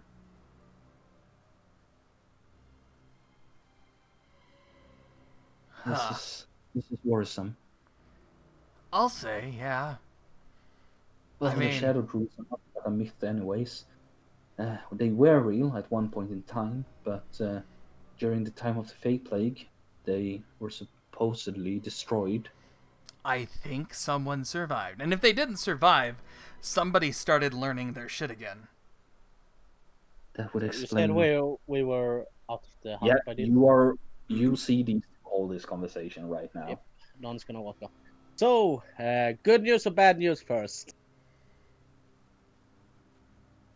You see Ronnie just looks at you with a tired expression. Whichever will hurt me the least. Well, we got Tagrin to agree to halt the ritual for another 7 days. What? How you? I told you. Could talk his way out of the nine hells. But in bad. those 7 days, we have to climb the unclimbable mountain that had killed countless druids so far. He didn't work the shaft enough. You're Ronnie, maybe you should stay here then. No, I'm coming. Yeah, he seems he gave us a shot to uncover whatever unbalance is causing, and he has cause to believe that it's up the mountain, though he is unwilling to send any more druids. He said the sky had told him it would serve no meaning to send more druids. So I offered that we'd go instead, and he seemed to be okay with that. I suppose. Yeah, Well, I just a word of warning. Scaling the seat of the goddess is a monumental task. You wouldn't be the first mortals to attempt it, but none has ever succeeded. Look, Seems like for the good of the world, we're gonna have to. the goddess ain't managed to kill me yet. I say, fuck it, let's give it a shot. we were supposed to speak to the druids around here about what to expect up the mountain. Yes, of course. Well, I can tell you. The mountain was once home to White Dragonkin, Oh joy. but, well, They're weak to neck breaking, but, as is most things. dra- there are the wyverns were a common sight as well, but as of late I couldn't tell. And well, have you heard that the rumors say that spirits ascend the seat of the goddess on their path to, well, the other life? Well, one of the Goliaths went on about evil spirits roaming the lands, so that's all I've heard. I see. Something about blue eyes. And Ronnie just blinks. I see. Right then. Well, I'm sure if you ask around, they might have some experience to share with you. But as long as you're prepared for a climb, I'm not sure where you're going to find the equipment to actually scale a mountain. But well, our feet will have to do, I suppose. I think the elf kid mentioned he had some climbing gear for sale. You know, Yeah. speaking I of, heard that too. sorry, we're gonna say. I was thinking if somebody is able to wear it, might be wise. Um, take the hide armor that I was gifted, because if one of us falls, Good idea. useful. Unfortunately, I can't wear it. It's not my style. But yes, speaking of Yeah, the elven child, aside from my jacket, I mean, armor's not really my thing either. I gotta be nimble. so speaking of the elven child, there was he seemed to be struck by some kind of ailment for which the cure is a flower that grows up here on your mountain. What was it called, Yeah, bro? goddess Uh, tear, goddess tear goddess tear. flower. Yeah, goddess they, tier. they call it the goddess tear. Kind of looks like a snowdrop. Yeah. Yes. If anyone would know, it would be Gilda, and she points over to this woman. She is the resident herbalist of the Skymoot. I'll go have a chat with her then. The rest of you ask around about the mountain.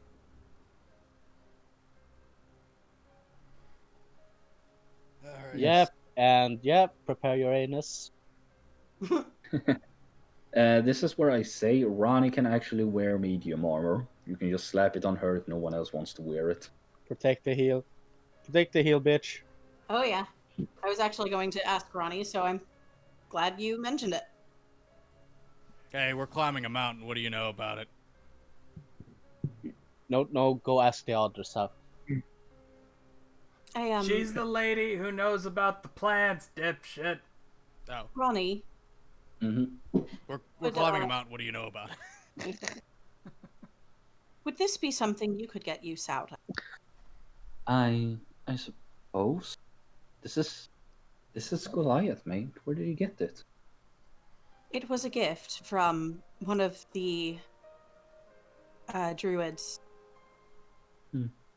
in camp. I One of was their able, shamans. or one of the shamans. I was able to cure one of the goats of disease. Ah, I see. You definitely save them. In that case, their goats are the lifeblood of the ones who wander here. They're one of the few beings stubborn and willing enough to traverse the mountains. She looks it over. Well, I can certainly put this on. Goliath shamans don't wield a lot of common magic or active magic, but they are very powerful enchanters. I know that this one is enchanted with a featherfall. She nods. That will certainly come in handy on our pathway up the mountain. I figured as much. With my emergency flight and the armor that I have, I could use something else, but I would prefer not to. As for me, trust me, I know how to fall and not hurt myself. My only weakness is when you drop a building on my head. And when Goran falls, it's not him who takes damage. But Nick, wouldn't you be able to hide out of its shadow? I was making a joke, but yeah. When I fall, the ground. I mean, technically, if the house was falling on me, that would cause a shadow to form above me, which would be dim light. So yeah, actually, I could just vorp away. I too was making a joke, Nick. Yeah, and I went through and just hamstring your thing, because you decided to, well, actually me this morning. I wasn't trying to actually you. I was trying to make sure we were actually dreaming the same exact thing, because that seemed like it could be important. As you're being, again, doing the defending your choice as not being an asshole, because you weren't really. He's just giving you a hard time for it. He's smirking the entire time. Damn. Alright, done. Approaching this woman, you see her. She has a bunch of her herbs sort of like strung up on this sort of like shelf next to the building. She's dressed completely in furs, has a sort of tan complexion, black hair, narrow eyes, human, and has a polar bear lumbering about on her side. She looks Pardon like, me, miss. I heard you were familiar with the local flora. oh, ice, that I am. Are you looking for a little bit of healing, then? Well, I'm actually in the search of a particular flower, the goddess tear. It looks kind of like a snowdrop. Oh, You know what that is? oh, of course, of course. It's a very rare flower. I do not have any on me at the moment, as I haven't been able to scale the mountains on Tagorin's order. The only one who ever goes against his orders now is that old lady that. Uh, what was her name again? Ah, Angilda, yes. Well, what a coincidence. I was actually planning a lazy afternoon trip up the mountain. Do you happen to know what to look for, where to look for this plant? Uh, well, yes. She says, do you have a map of the mountain? No, unfortunately not. All right, give me just a moment. And she dips into her hut. She returns shortly thereafter with a small map that has a sort of. It's a very crude map of the mountain that seems to show that there is a pathway around and then becomes a cave that you have to pass through. And then she shows you that if you take through the cavern, you can take a sharp left turn and head out into a sort of uh, cliffside opening, which is uh, the only place I have found where they are growing at are up here on this shelf, so to speak. Uh, Only ever myself and Angilda whoever goes there. Though I haven't seen Angilda ever since she went up the mountain last time. Starting to get a little bit worried myself. She's an old woman now. But didn't let that stop her. We'll keep an eye out if we see her up there, and also for the plant. Thank you very much. You says no, motioning to the map. You Always happy to help. If you need any help with herbalism, I'd be more than willing to offer my aid. As stingy as some of the other druids are, not all of us are this wary of outsiders. Goran's well, looking that's good, forward. Will. We certainly try to. I'll make sure to keep you good on it. I'll try to bring a couple of flowers back for you too. Too, if we find them. I'd be mighty appreciative of it. It's the one thing I need to make healing potions. Go and leave the bear alone. What is Goran doing to the bear? He's just looking at the bear right now. The No, bear no, Goran. Is this an actual bear? Is this a druid?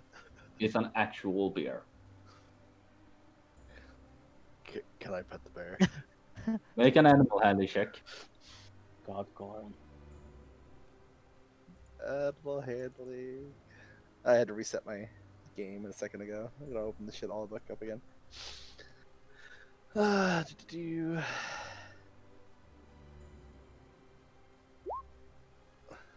22. All right, you successfully pet the bear. Who's a good bear? Are you a good bear? You know, she could tear you to pieces even if you're a Goliath. No, she's just a big softie.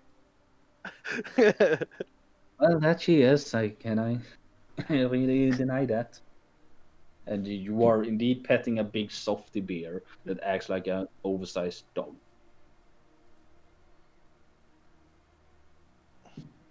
That's all he wanted. He's gonna walk. Well, thank you for your contribution, Goran. Meanwhile, the guy you're next to is seemingly putting together some form of. Seems to be a totem of some sort. He's working with wood, carving it up, Leo. So we're climbing the seat of the goddess. Ah, so the words got around. Yep. A Got death any words wish. of advice? Well, don't. There, Le- that's some advice. Leo stands there and just like stares at him expectantly. Alright, so let me explain here. If someone were to throw themselves off a cliff and ask you, how do I survive this? What do you tell them? You tell them not to jump off the bloody cliff. That's what I'm doing right now. Yeah, that's fair. That's fair. I get that.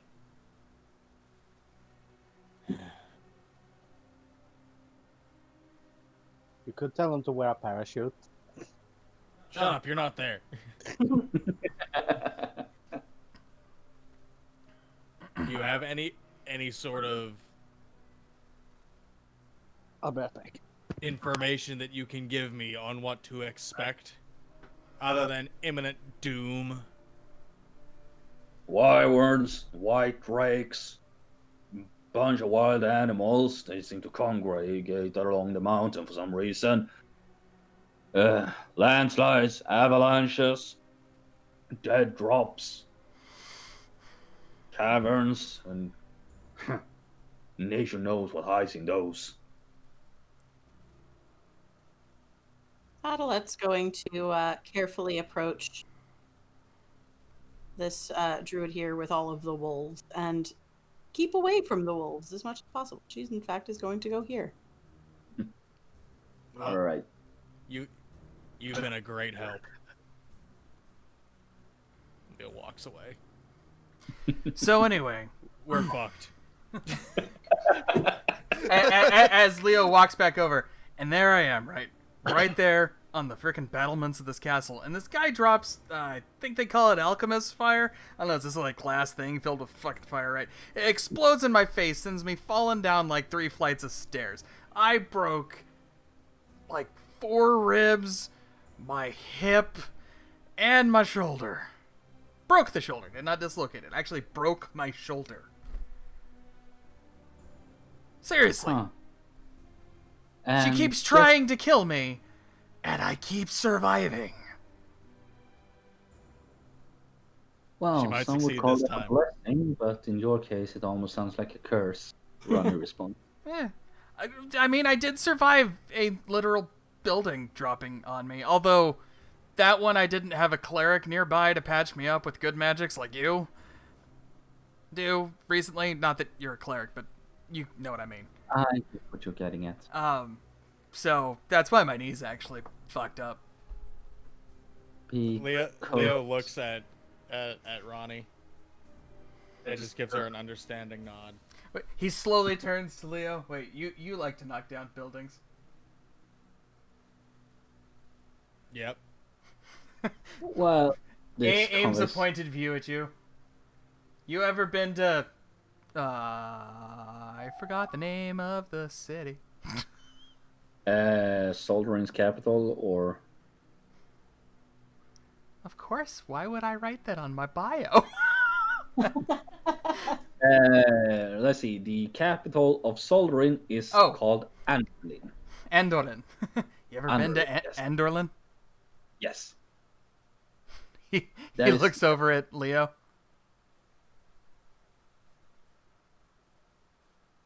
Yes. It was me. All along, I've watched you your entire life, Nick. Grooming you to be my successor. And soon... Wait, how does dropping a building on me make me a better you? Is it to build up tolerance to buildings being dropped on me? Yes. Soon I will be dropping larger buildings on you. It's fucking brilliant. Who's a good dog? Another Are animal you a good handling- wolf? They're animal handling? Another animal handling check. Please roll 1. And then it turns to a druid, like, the fuck are you doing? Okay. Jesus Christ. Which dog or which wolf are you All after? 3 of them at once. Are you kidding? I apologize for Goran. It's quite alright, says the druid that was looking them over previously. He turns around to you. Well, this is news. We don't get many visitors around these parts. I'm been told many times, and it's a great honor to be here. So no news is getting around already. We are going to be climbing the seat of the goddess.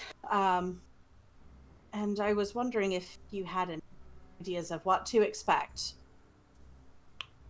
They're well, very good dogs.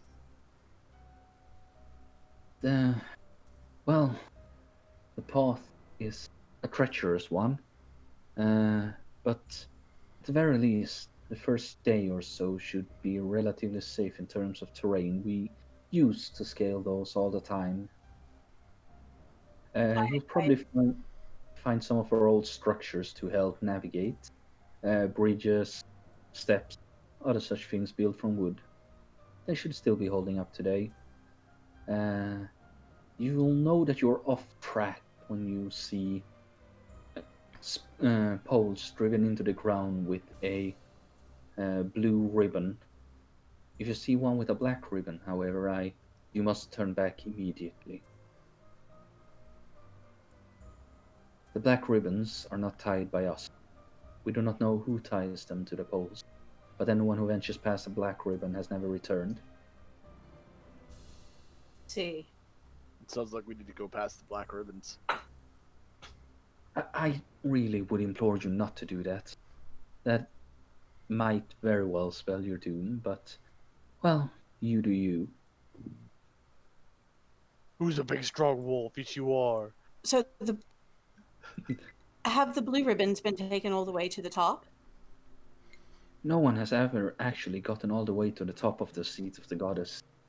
I think it was Tagrin himself made it furthest during his trials to become the chief of the Sky Moot many moons ago. I think he made it as far as the second peak.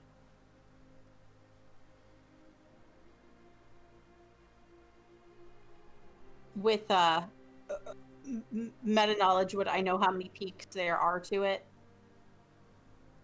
You have no idea, but you can ask. How many peaks are At the very least, 5 of them. Oh.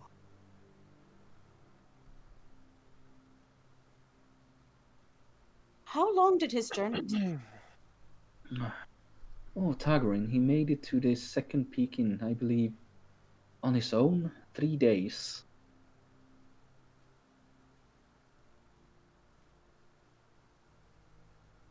It's a very trying journey, even before this imbalance crept upon us. Better get a move on. Yes. We only have a week, so I thank you for your information. It's very helpful. With the creatures that we're bound to encounter, I've heard of dragons and wyverns and things.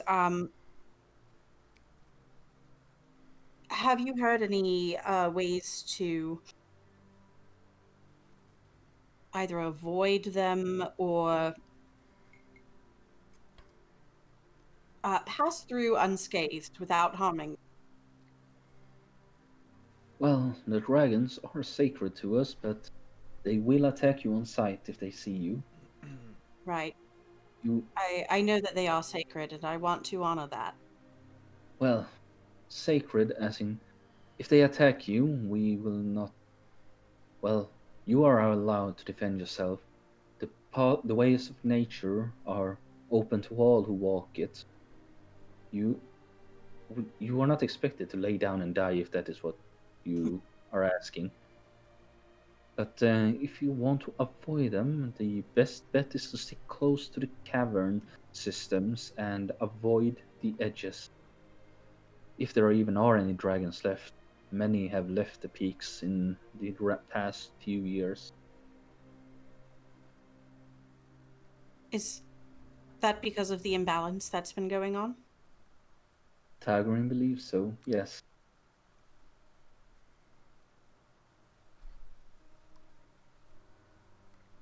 What is Ram doing? I Scouting was gonna. perimeter. Taking a piss. I was actually gonna go get to that. What is Ram doing? Just Writing his name. scouting the area, seeing what he can glean on his own without talking to anyone. Introverts finding the furthest away corner possible. I'm going Yep. to brood in the corner until somebody talks to me. Yeah, exactly. He's doing the Make a whole rogue perception. thing. All right. All right. Yeah, you see these two massive skulls here. Never seen a creature like that before. Interesting. There doesn't seem to be a whole lot more else going on. There are a couple birds in the sky. The druids are doing druid things, and your friends are talking to everyone else. The whole circle has this strange serenity over it, a sort of pocket of harmony in an otherwise chaotic storm. So, where would the path be to the trail we're gonna take? Is it like Yeah, that's back to cab and then taking the right hand or eastern exit, then following the arches as you were told. okay? So I wouldn't be able to like see anything from this elevated area. You can always sneak away to scout it. I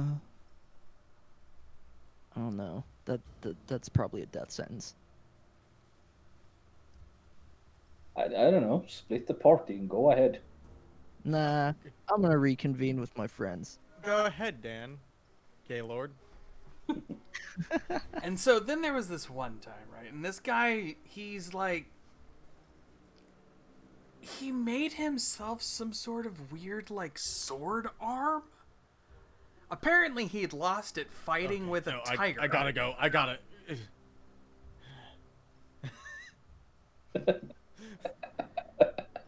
Who's a good dog? You are. Well, Goran is currently drowning in wolf puppies. Well, they are the size of normal tame dogs, actually, but they're dire wolf puppies. You're the best puppies. You have one over your shoulder, sort of like wagging its tail and licking your cheek and holding the other in your hands. And the mother's just standing there watching you.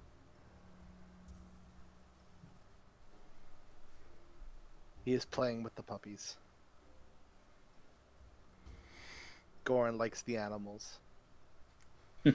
Nick's just Leo. regaling Ronnie with the weird bounties he's had to find. And Leo not Ronnie, so politely excused himself. Like, oh, Jesus fucking Christ. this woman, as you come up to her, seemed to be in the business of milking the giant goat. Is that what they're calling it these days? Leo stands there for a moment, contemplating what to say. Same. I know that you're there, he just says. I mean, I'd hope so. I clink and clank whenever I walk. I'm not exactly sneaky. So, Your friend you certainly probably are not. know what I'm about to ask then, huh? Mm-hmm. I'm afraid I can't really offer you any much insight on the mountain. I rarely leave this circle myself. I usually tend to the animals. Do you know who I could ask for further insight upon this endeavor that we are misguidedly undertaking? You see that she looks to you and points over towards here.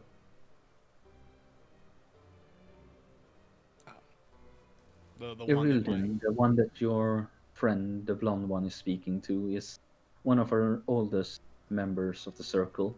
She points to this elven woman here, who definitely does not look that old. Besides her, I'd say Tagorin is probably the one that has scaled the mountain the most, but he doesn't tell a lot of what he sees up there. I mean, I could always go back in and ask. I'm sure he would be delighted to speak with me again.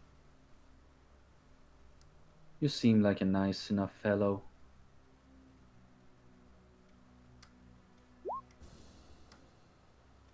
You seem genuine. She seems genuine. Thank you. It's been a long time since somebody said that about me. Leo then turns and shuffles off,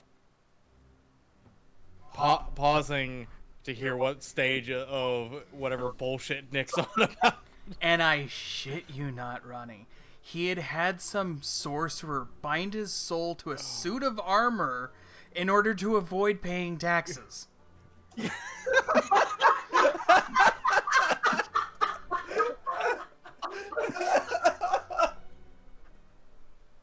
Okay, that's good. That's pretty good. Why didn't he just, I don't know, travel to the Northlands here? We don't pay taxes. You know, I asked the same thing. Also, the amount of money he paid the sorcerer was more than he owed in taxes. I honestly think it was just, like, trying to make some failed point at that stage. He sounds like a libertarian. Aren't they the people who go to run libraries? No. Yes. Wait.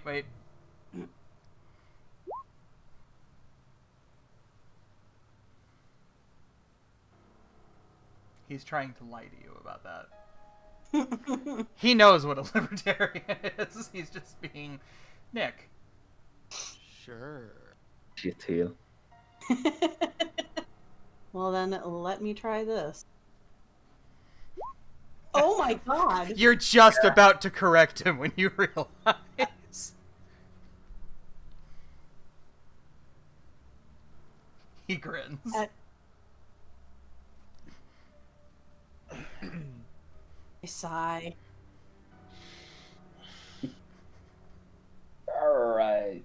Back to Don. What have you been doing since? Nothing really. Watching the spectacle as these people run around doing their thing. He looks at Leo as he seems to be going back to the hut. What's he up to? What is Leo up to? Leo knocks on the fucking door. What? Oh my Don wants to God. see this. There's no real response. Maybe he didn't hear. Leo knocks again, but louder this time. The first one was a polite little knock, knock, knock. The second one's the police knock. I think you shouldn't bother Tagrin too much. He seems like the best person to ask about the endeavor we're undertaking. Yeah, well, take it from someone who has been here for a while. He ain't. You know what entertainment that would be? We kinda had to worm our way to getting this 7-day pass. Better not push it. Besides, it's more fun if it's a surprise. You see Leo's gaze turn back to the door, and for a second, his hand twitches as though he's getting ready to like reach up and grab the sword, and he just shakes it. No, not today. And he turns and walks away. All right, we should go. So, what did everybody learn? And for whatever reason, We're fucked. she was dressed like a clown. Oh my god. Has This guy can talk for days. Has he been talking this entire time, Ronnie? Yeah, pretty much. I'm. You would not believe the kind of people that have these like so well-paying bounties. So The clown one was a little much for me. I'm not a particular fan of clowns. They're creepy. Nick, Yeah? shut up, No. please. I'm sorry, puppies. I can't take you with me. No, you got to stay here with Mama. Puppies are thrown or jump off you in return. Sorry about that. I just like dogs. And then walks back. Seggy, did you learn anything? yes, I did in fact. No, I see you were more productive than I was. I mean, I figured you guys would do something. I was just trying to cheer Ronnie up. And she seems to have forgotten about her, issues for the moment, so I think I did a good job. Yeah, but clown. I know, right? I don't get it. What's the one with the crossbow in the umbrella? Why? That feels like a very strange thing to do.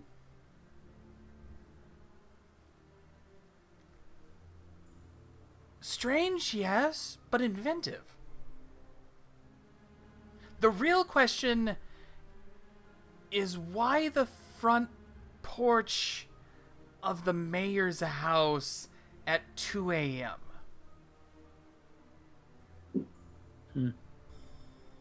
Anyways, did you find everything you needed? Yeah, I think we should stay here and talk for the next 7 days about clowns and crossbows. Maybe they'll Please, accept us no. into their fold. I'm sorry I was trying to cheer her up. No, she should be miserable like the rest of us. We can cheer her up on the way down. I'm not trying to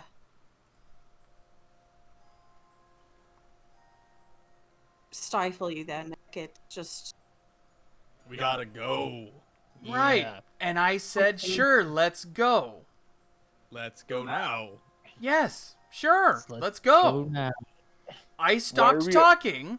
Why You are we started arguing? yelling at me. Findings on the way. Let's I'm discuss going. them on the way.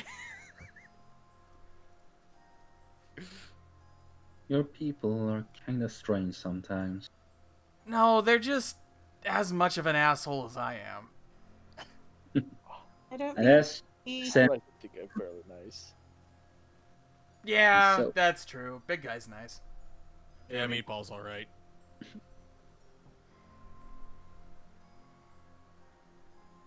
Alright, you return into camp once more. And by the time you arrive, you see that the Goliath have begun strapping up the sleighs and are making ready to leave.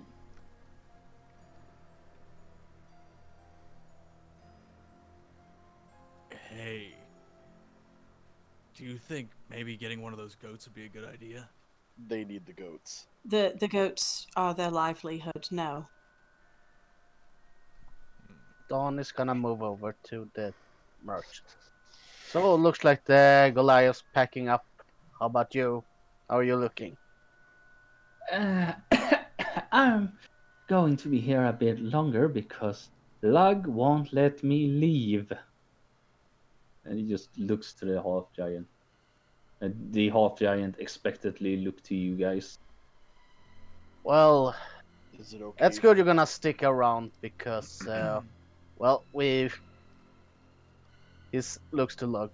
We might have found something of interesting. We know where to find a plan. Unfortunately, the druids didn't have it on them, so that's why they haven't been able to give it to you.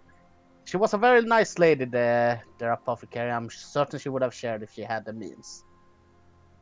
Well, Adelette's gonna run over to the Goliath before they officially are out.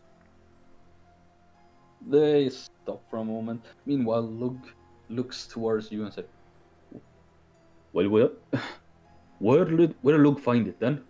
Lug will find it. It's up on our. Well, it's kind of on our way. It's he nods up the mountain. Up the mountain. You look like a strong lad. We should be happy to have your company. Lug will join you. Lug will find flower. Lug will make remedy for child. Lug good parent. You should stay here with your child. Yeah, I was about to say, as much as he'd be helpful, he should probably take care of the kid. I'm not a kid. I'll be 13 in soon. Sorry, You're not a man. Baby. the tween. Leo looks at him. Is this half or full blood elf? He's actually a half blood. Oh. Leo laughs at him. You got a lot further to go. Maybe we can convince the druids to let him stay with them while we climb the mountain. I mean, we're kind of on the same path here.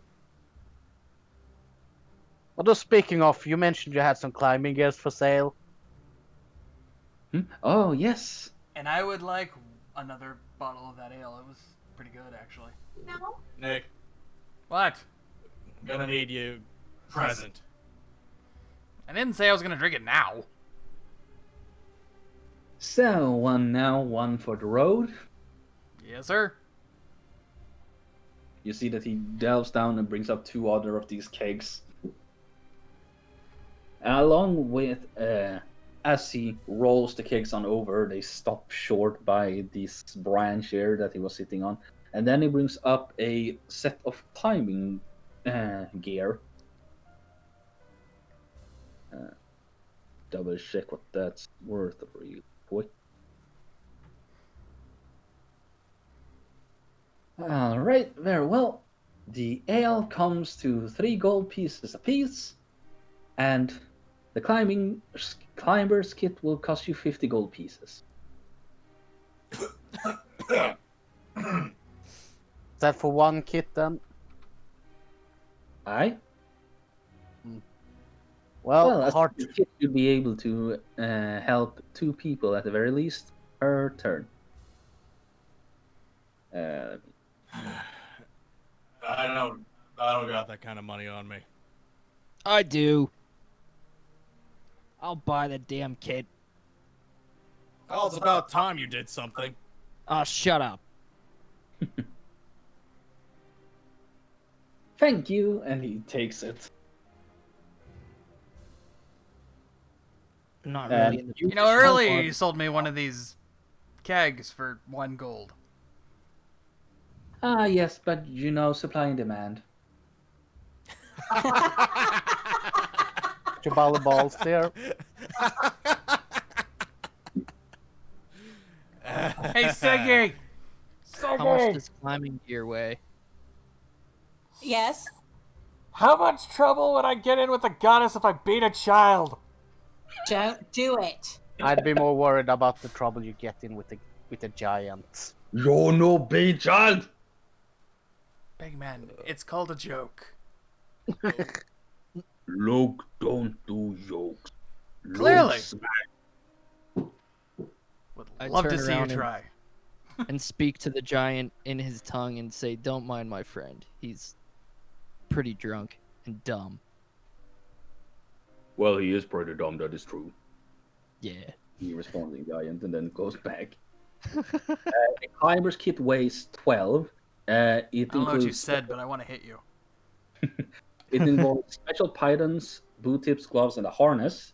You can use it as an action to anchor yourself, and if you do, you can't fall more than 25 feet from your current position, and can only move 25 feet without having to anchor yourself again. Do you have wait, let me see. So I want to add that. You have like a text you could send me to. If you search the compendium for Climber's Kit, you'll find it, and you can drag and drop it into your character sheet. Oh, okay. Let me just. Are any of you experienced climbers? Nope. Mildly. Mountains, no. Buildings, yes. I lived on a mountain most of my life. Climber's kit also gives you advantage on all athletic checks made to climb anything. That's what it's called, though. Climber's kit. Yes. No results. That's weird. Are you putting an apostrophe in it? Yeah, it's there it is. Climber's kit. Oh. Just no, type I it in didn't. climb. Climb. You Oh, see. there- Okay.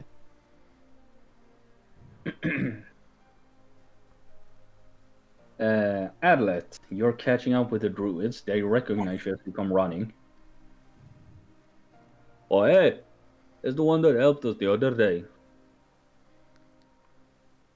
Yes, I just wanted to wish you well on your journey and let you know that we're going to be climbing the mountain and seeing if we can get to the bottom of this. So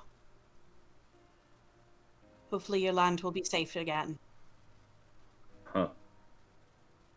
Scaling this mountain, huh? You are a brave lot. I will tell you as much. I wish you the best of luck.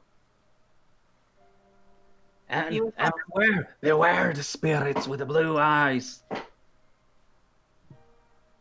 Yeah, we're gonna be stuck with him, so at least you won't have to. Spirits with blue eyes. You know them. You'll know them when you see them. I will be on the Alright. lookout.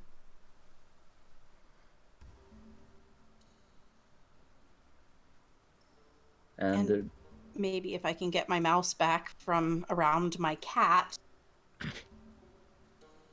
You're asking too much there. Okay, yeah, I managed to do it. Very awkward.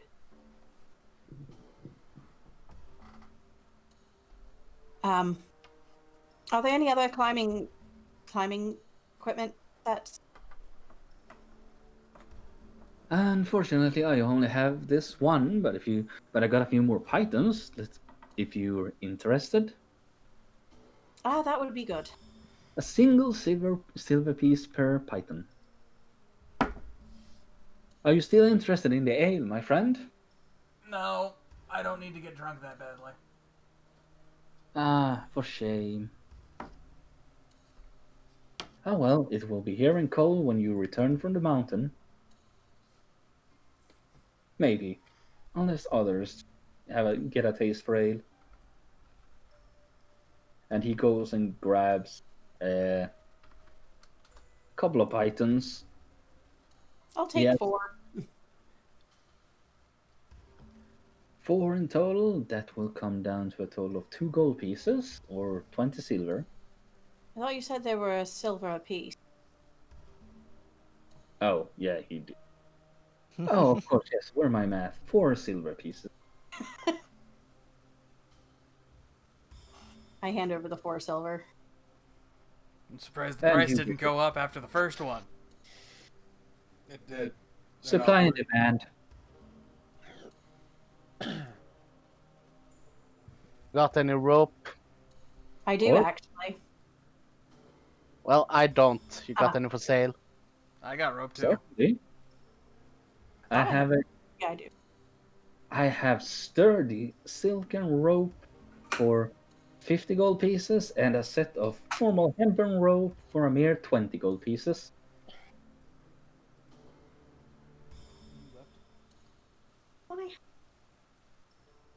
Well, sure be nice to have, but you said you had rope on you.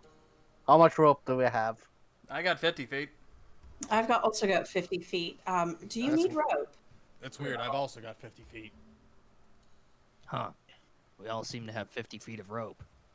It's convenient. It's almost as if every one of us had some sort of explorer's kit that came with 50 feet of rope, as if it's a standardized unit to come with. I have rope, but I'm not even sure how he got it. Is it just Enough linked to together go pieces around. of soap rope that you've had over the last I don't know how many years you've been in prison? Maybe. That's very resourceful, big man. I'll take the rope. One of the hempen. It's 20. Yes. And he grabs 50 feet of hempen rope. And I hand it to Don. Or was it Don who needed it? Yeah. I He think doesn't so. have any rope. Yeah. Now you have some rope, Don. Why, thank you. Hopefully this will help me not die on the mountain. That's what we're all hoping. Huh. So you're scaling the mountain, huh? Well, perhaps you'd be interested in some other wares that might come in handy there. I have some rare things, he says, walking over to his containers again, with a smirk on his face. He brings out a selection. He has 4 crossbow bolts and 2 hunting traps. The crossbow bolts seem to have, they don't have a tip. Instead, there's a small glass flask that swirls with some form of liquid within them. What can you tell me about those bolts, kid? These bolts used to belong to a couple of mercenaries over in Trinland. They tried to shake us down, and Lug happily told them what a bad idea that was. This is what I got from the puddles that remained. Lug smash.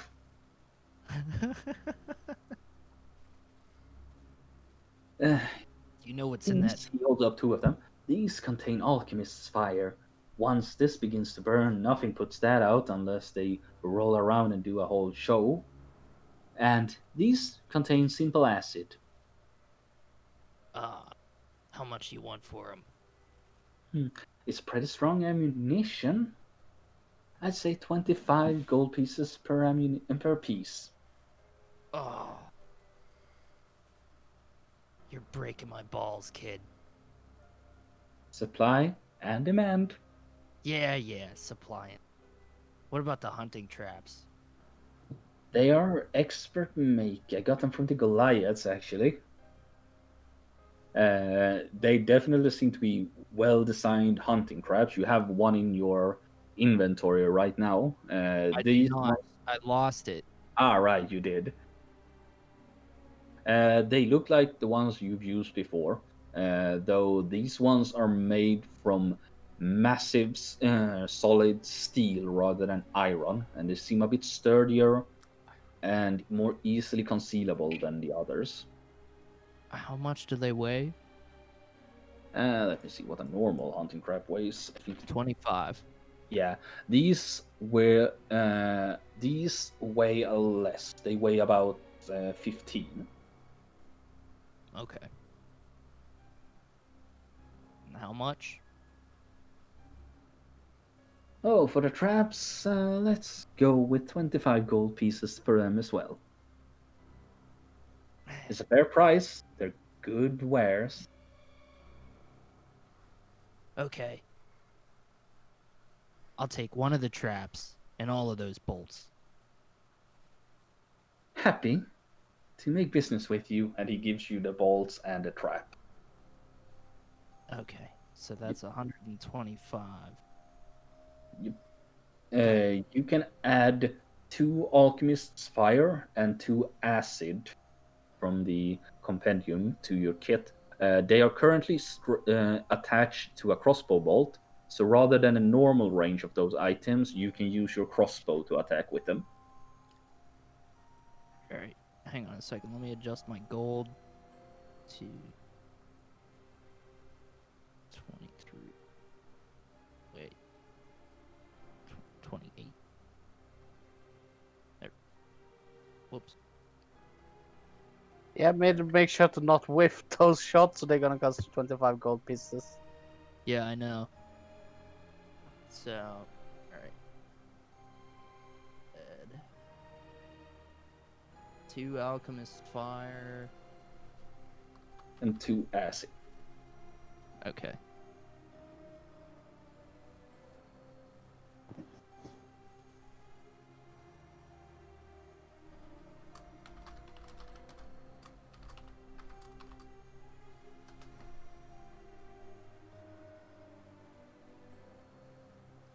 As you finalize the deal, Teko goes into another coughing fit.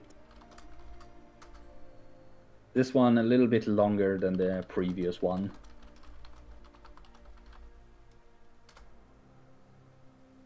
Forgets seeing Solder in. This kid's gonna be happy if he sees 13. Oh, I guess I can take Ronnie out of my inventory now. Yeah.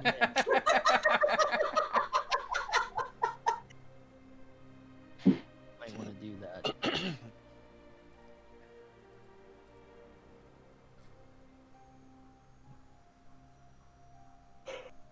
You should get inside where it's warm.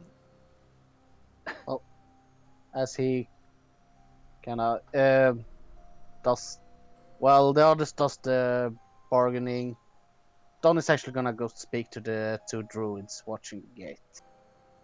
I'm gonna actually suggest we call it quits. It's nearly 10. Yeah, I was about to do that. Done with your shopping. Yeah. All right. Yeah, well, I'm guessing he's gonna ask to bring Teko up into the... Yeah, that he can stay with them while we go up the go on a mountain expedition, so we can have a giant NPC follow us. Because I bet that will be useful. Rani would actually join you. She would have a similar viewpoint and try to reason with them. So just make a persuasion check at advantage because you still have your spell, I think. Eagle Splendor. We could just have the giant throw us to the peak. Oh. I don't actually think you can add guidance to this because you need to concentrate on both spells. It's still a Yeah. 24. Yeah, That's But- true. yeah. They actually agree. The kindly herbalist you talked to earlier was walking past and overheard it, and effectively overpowered the other 2 and their doubts, and said she'd keep Teko safe while you were on your travels. And with that, you get yourself a second NPC, Lug the Half Giant. Yay! Our power grows!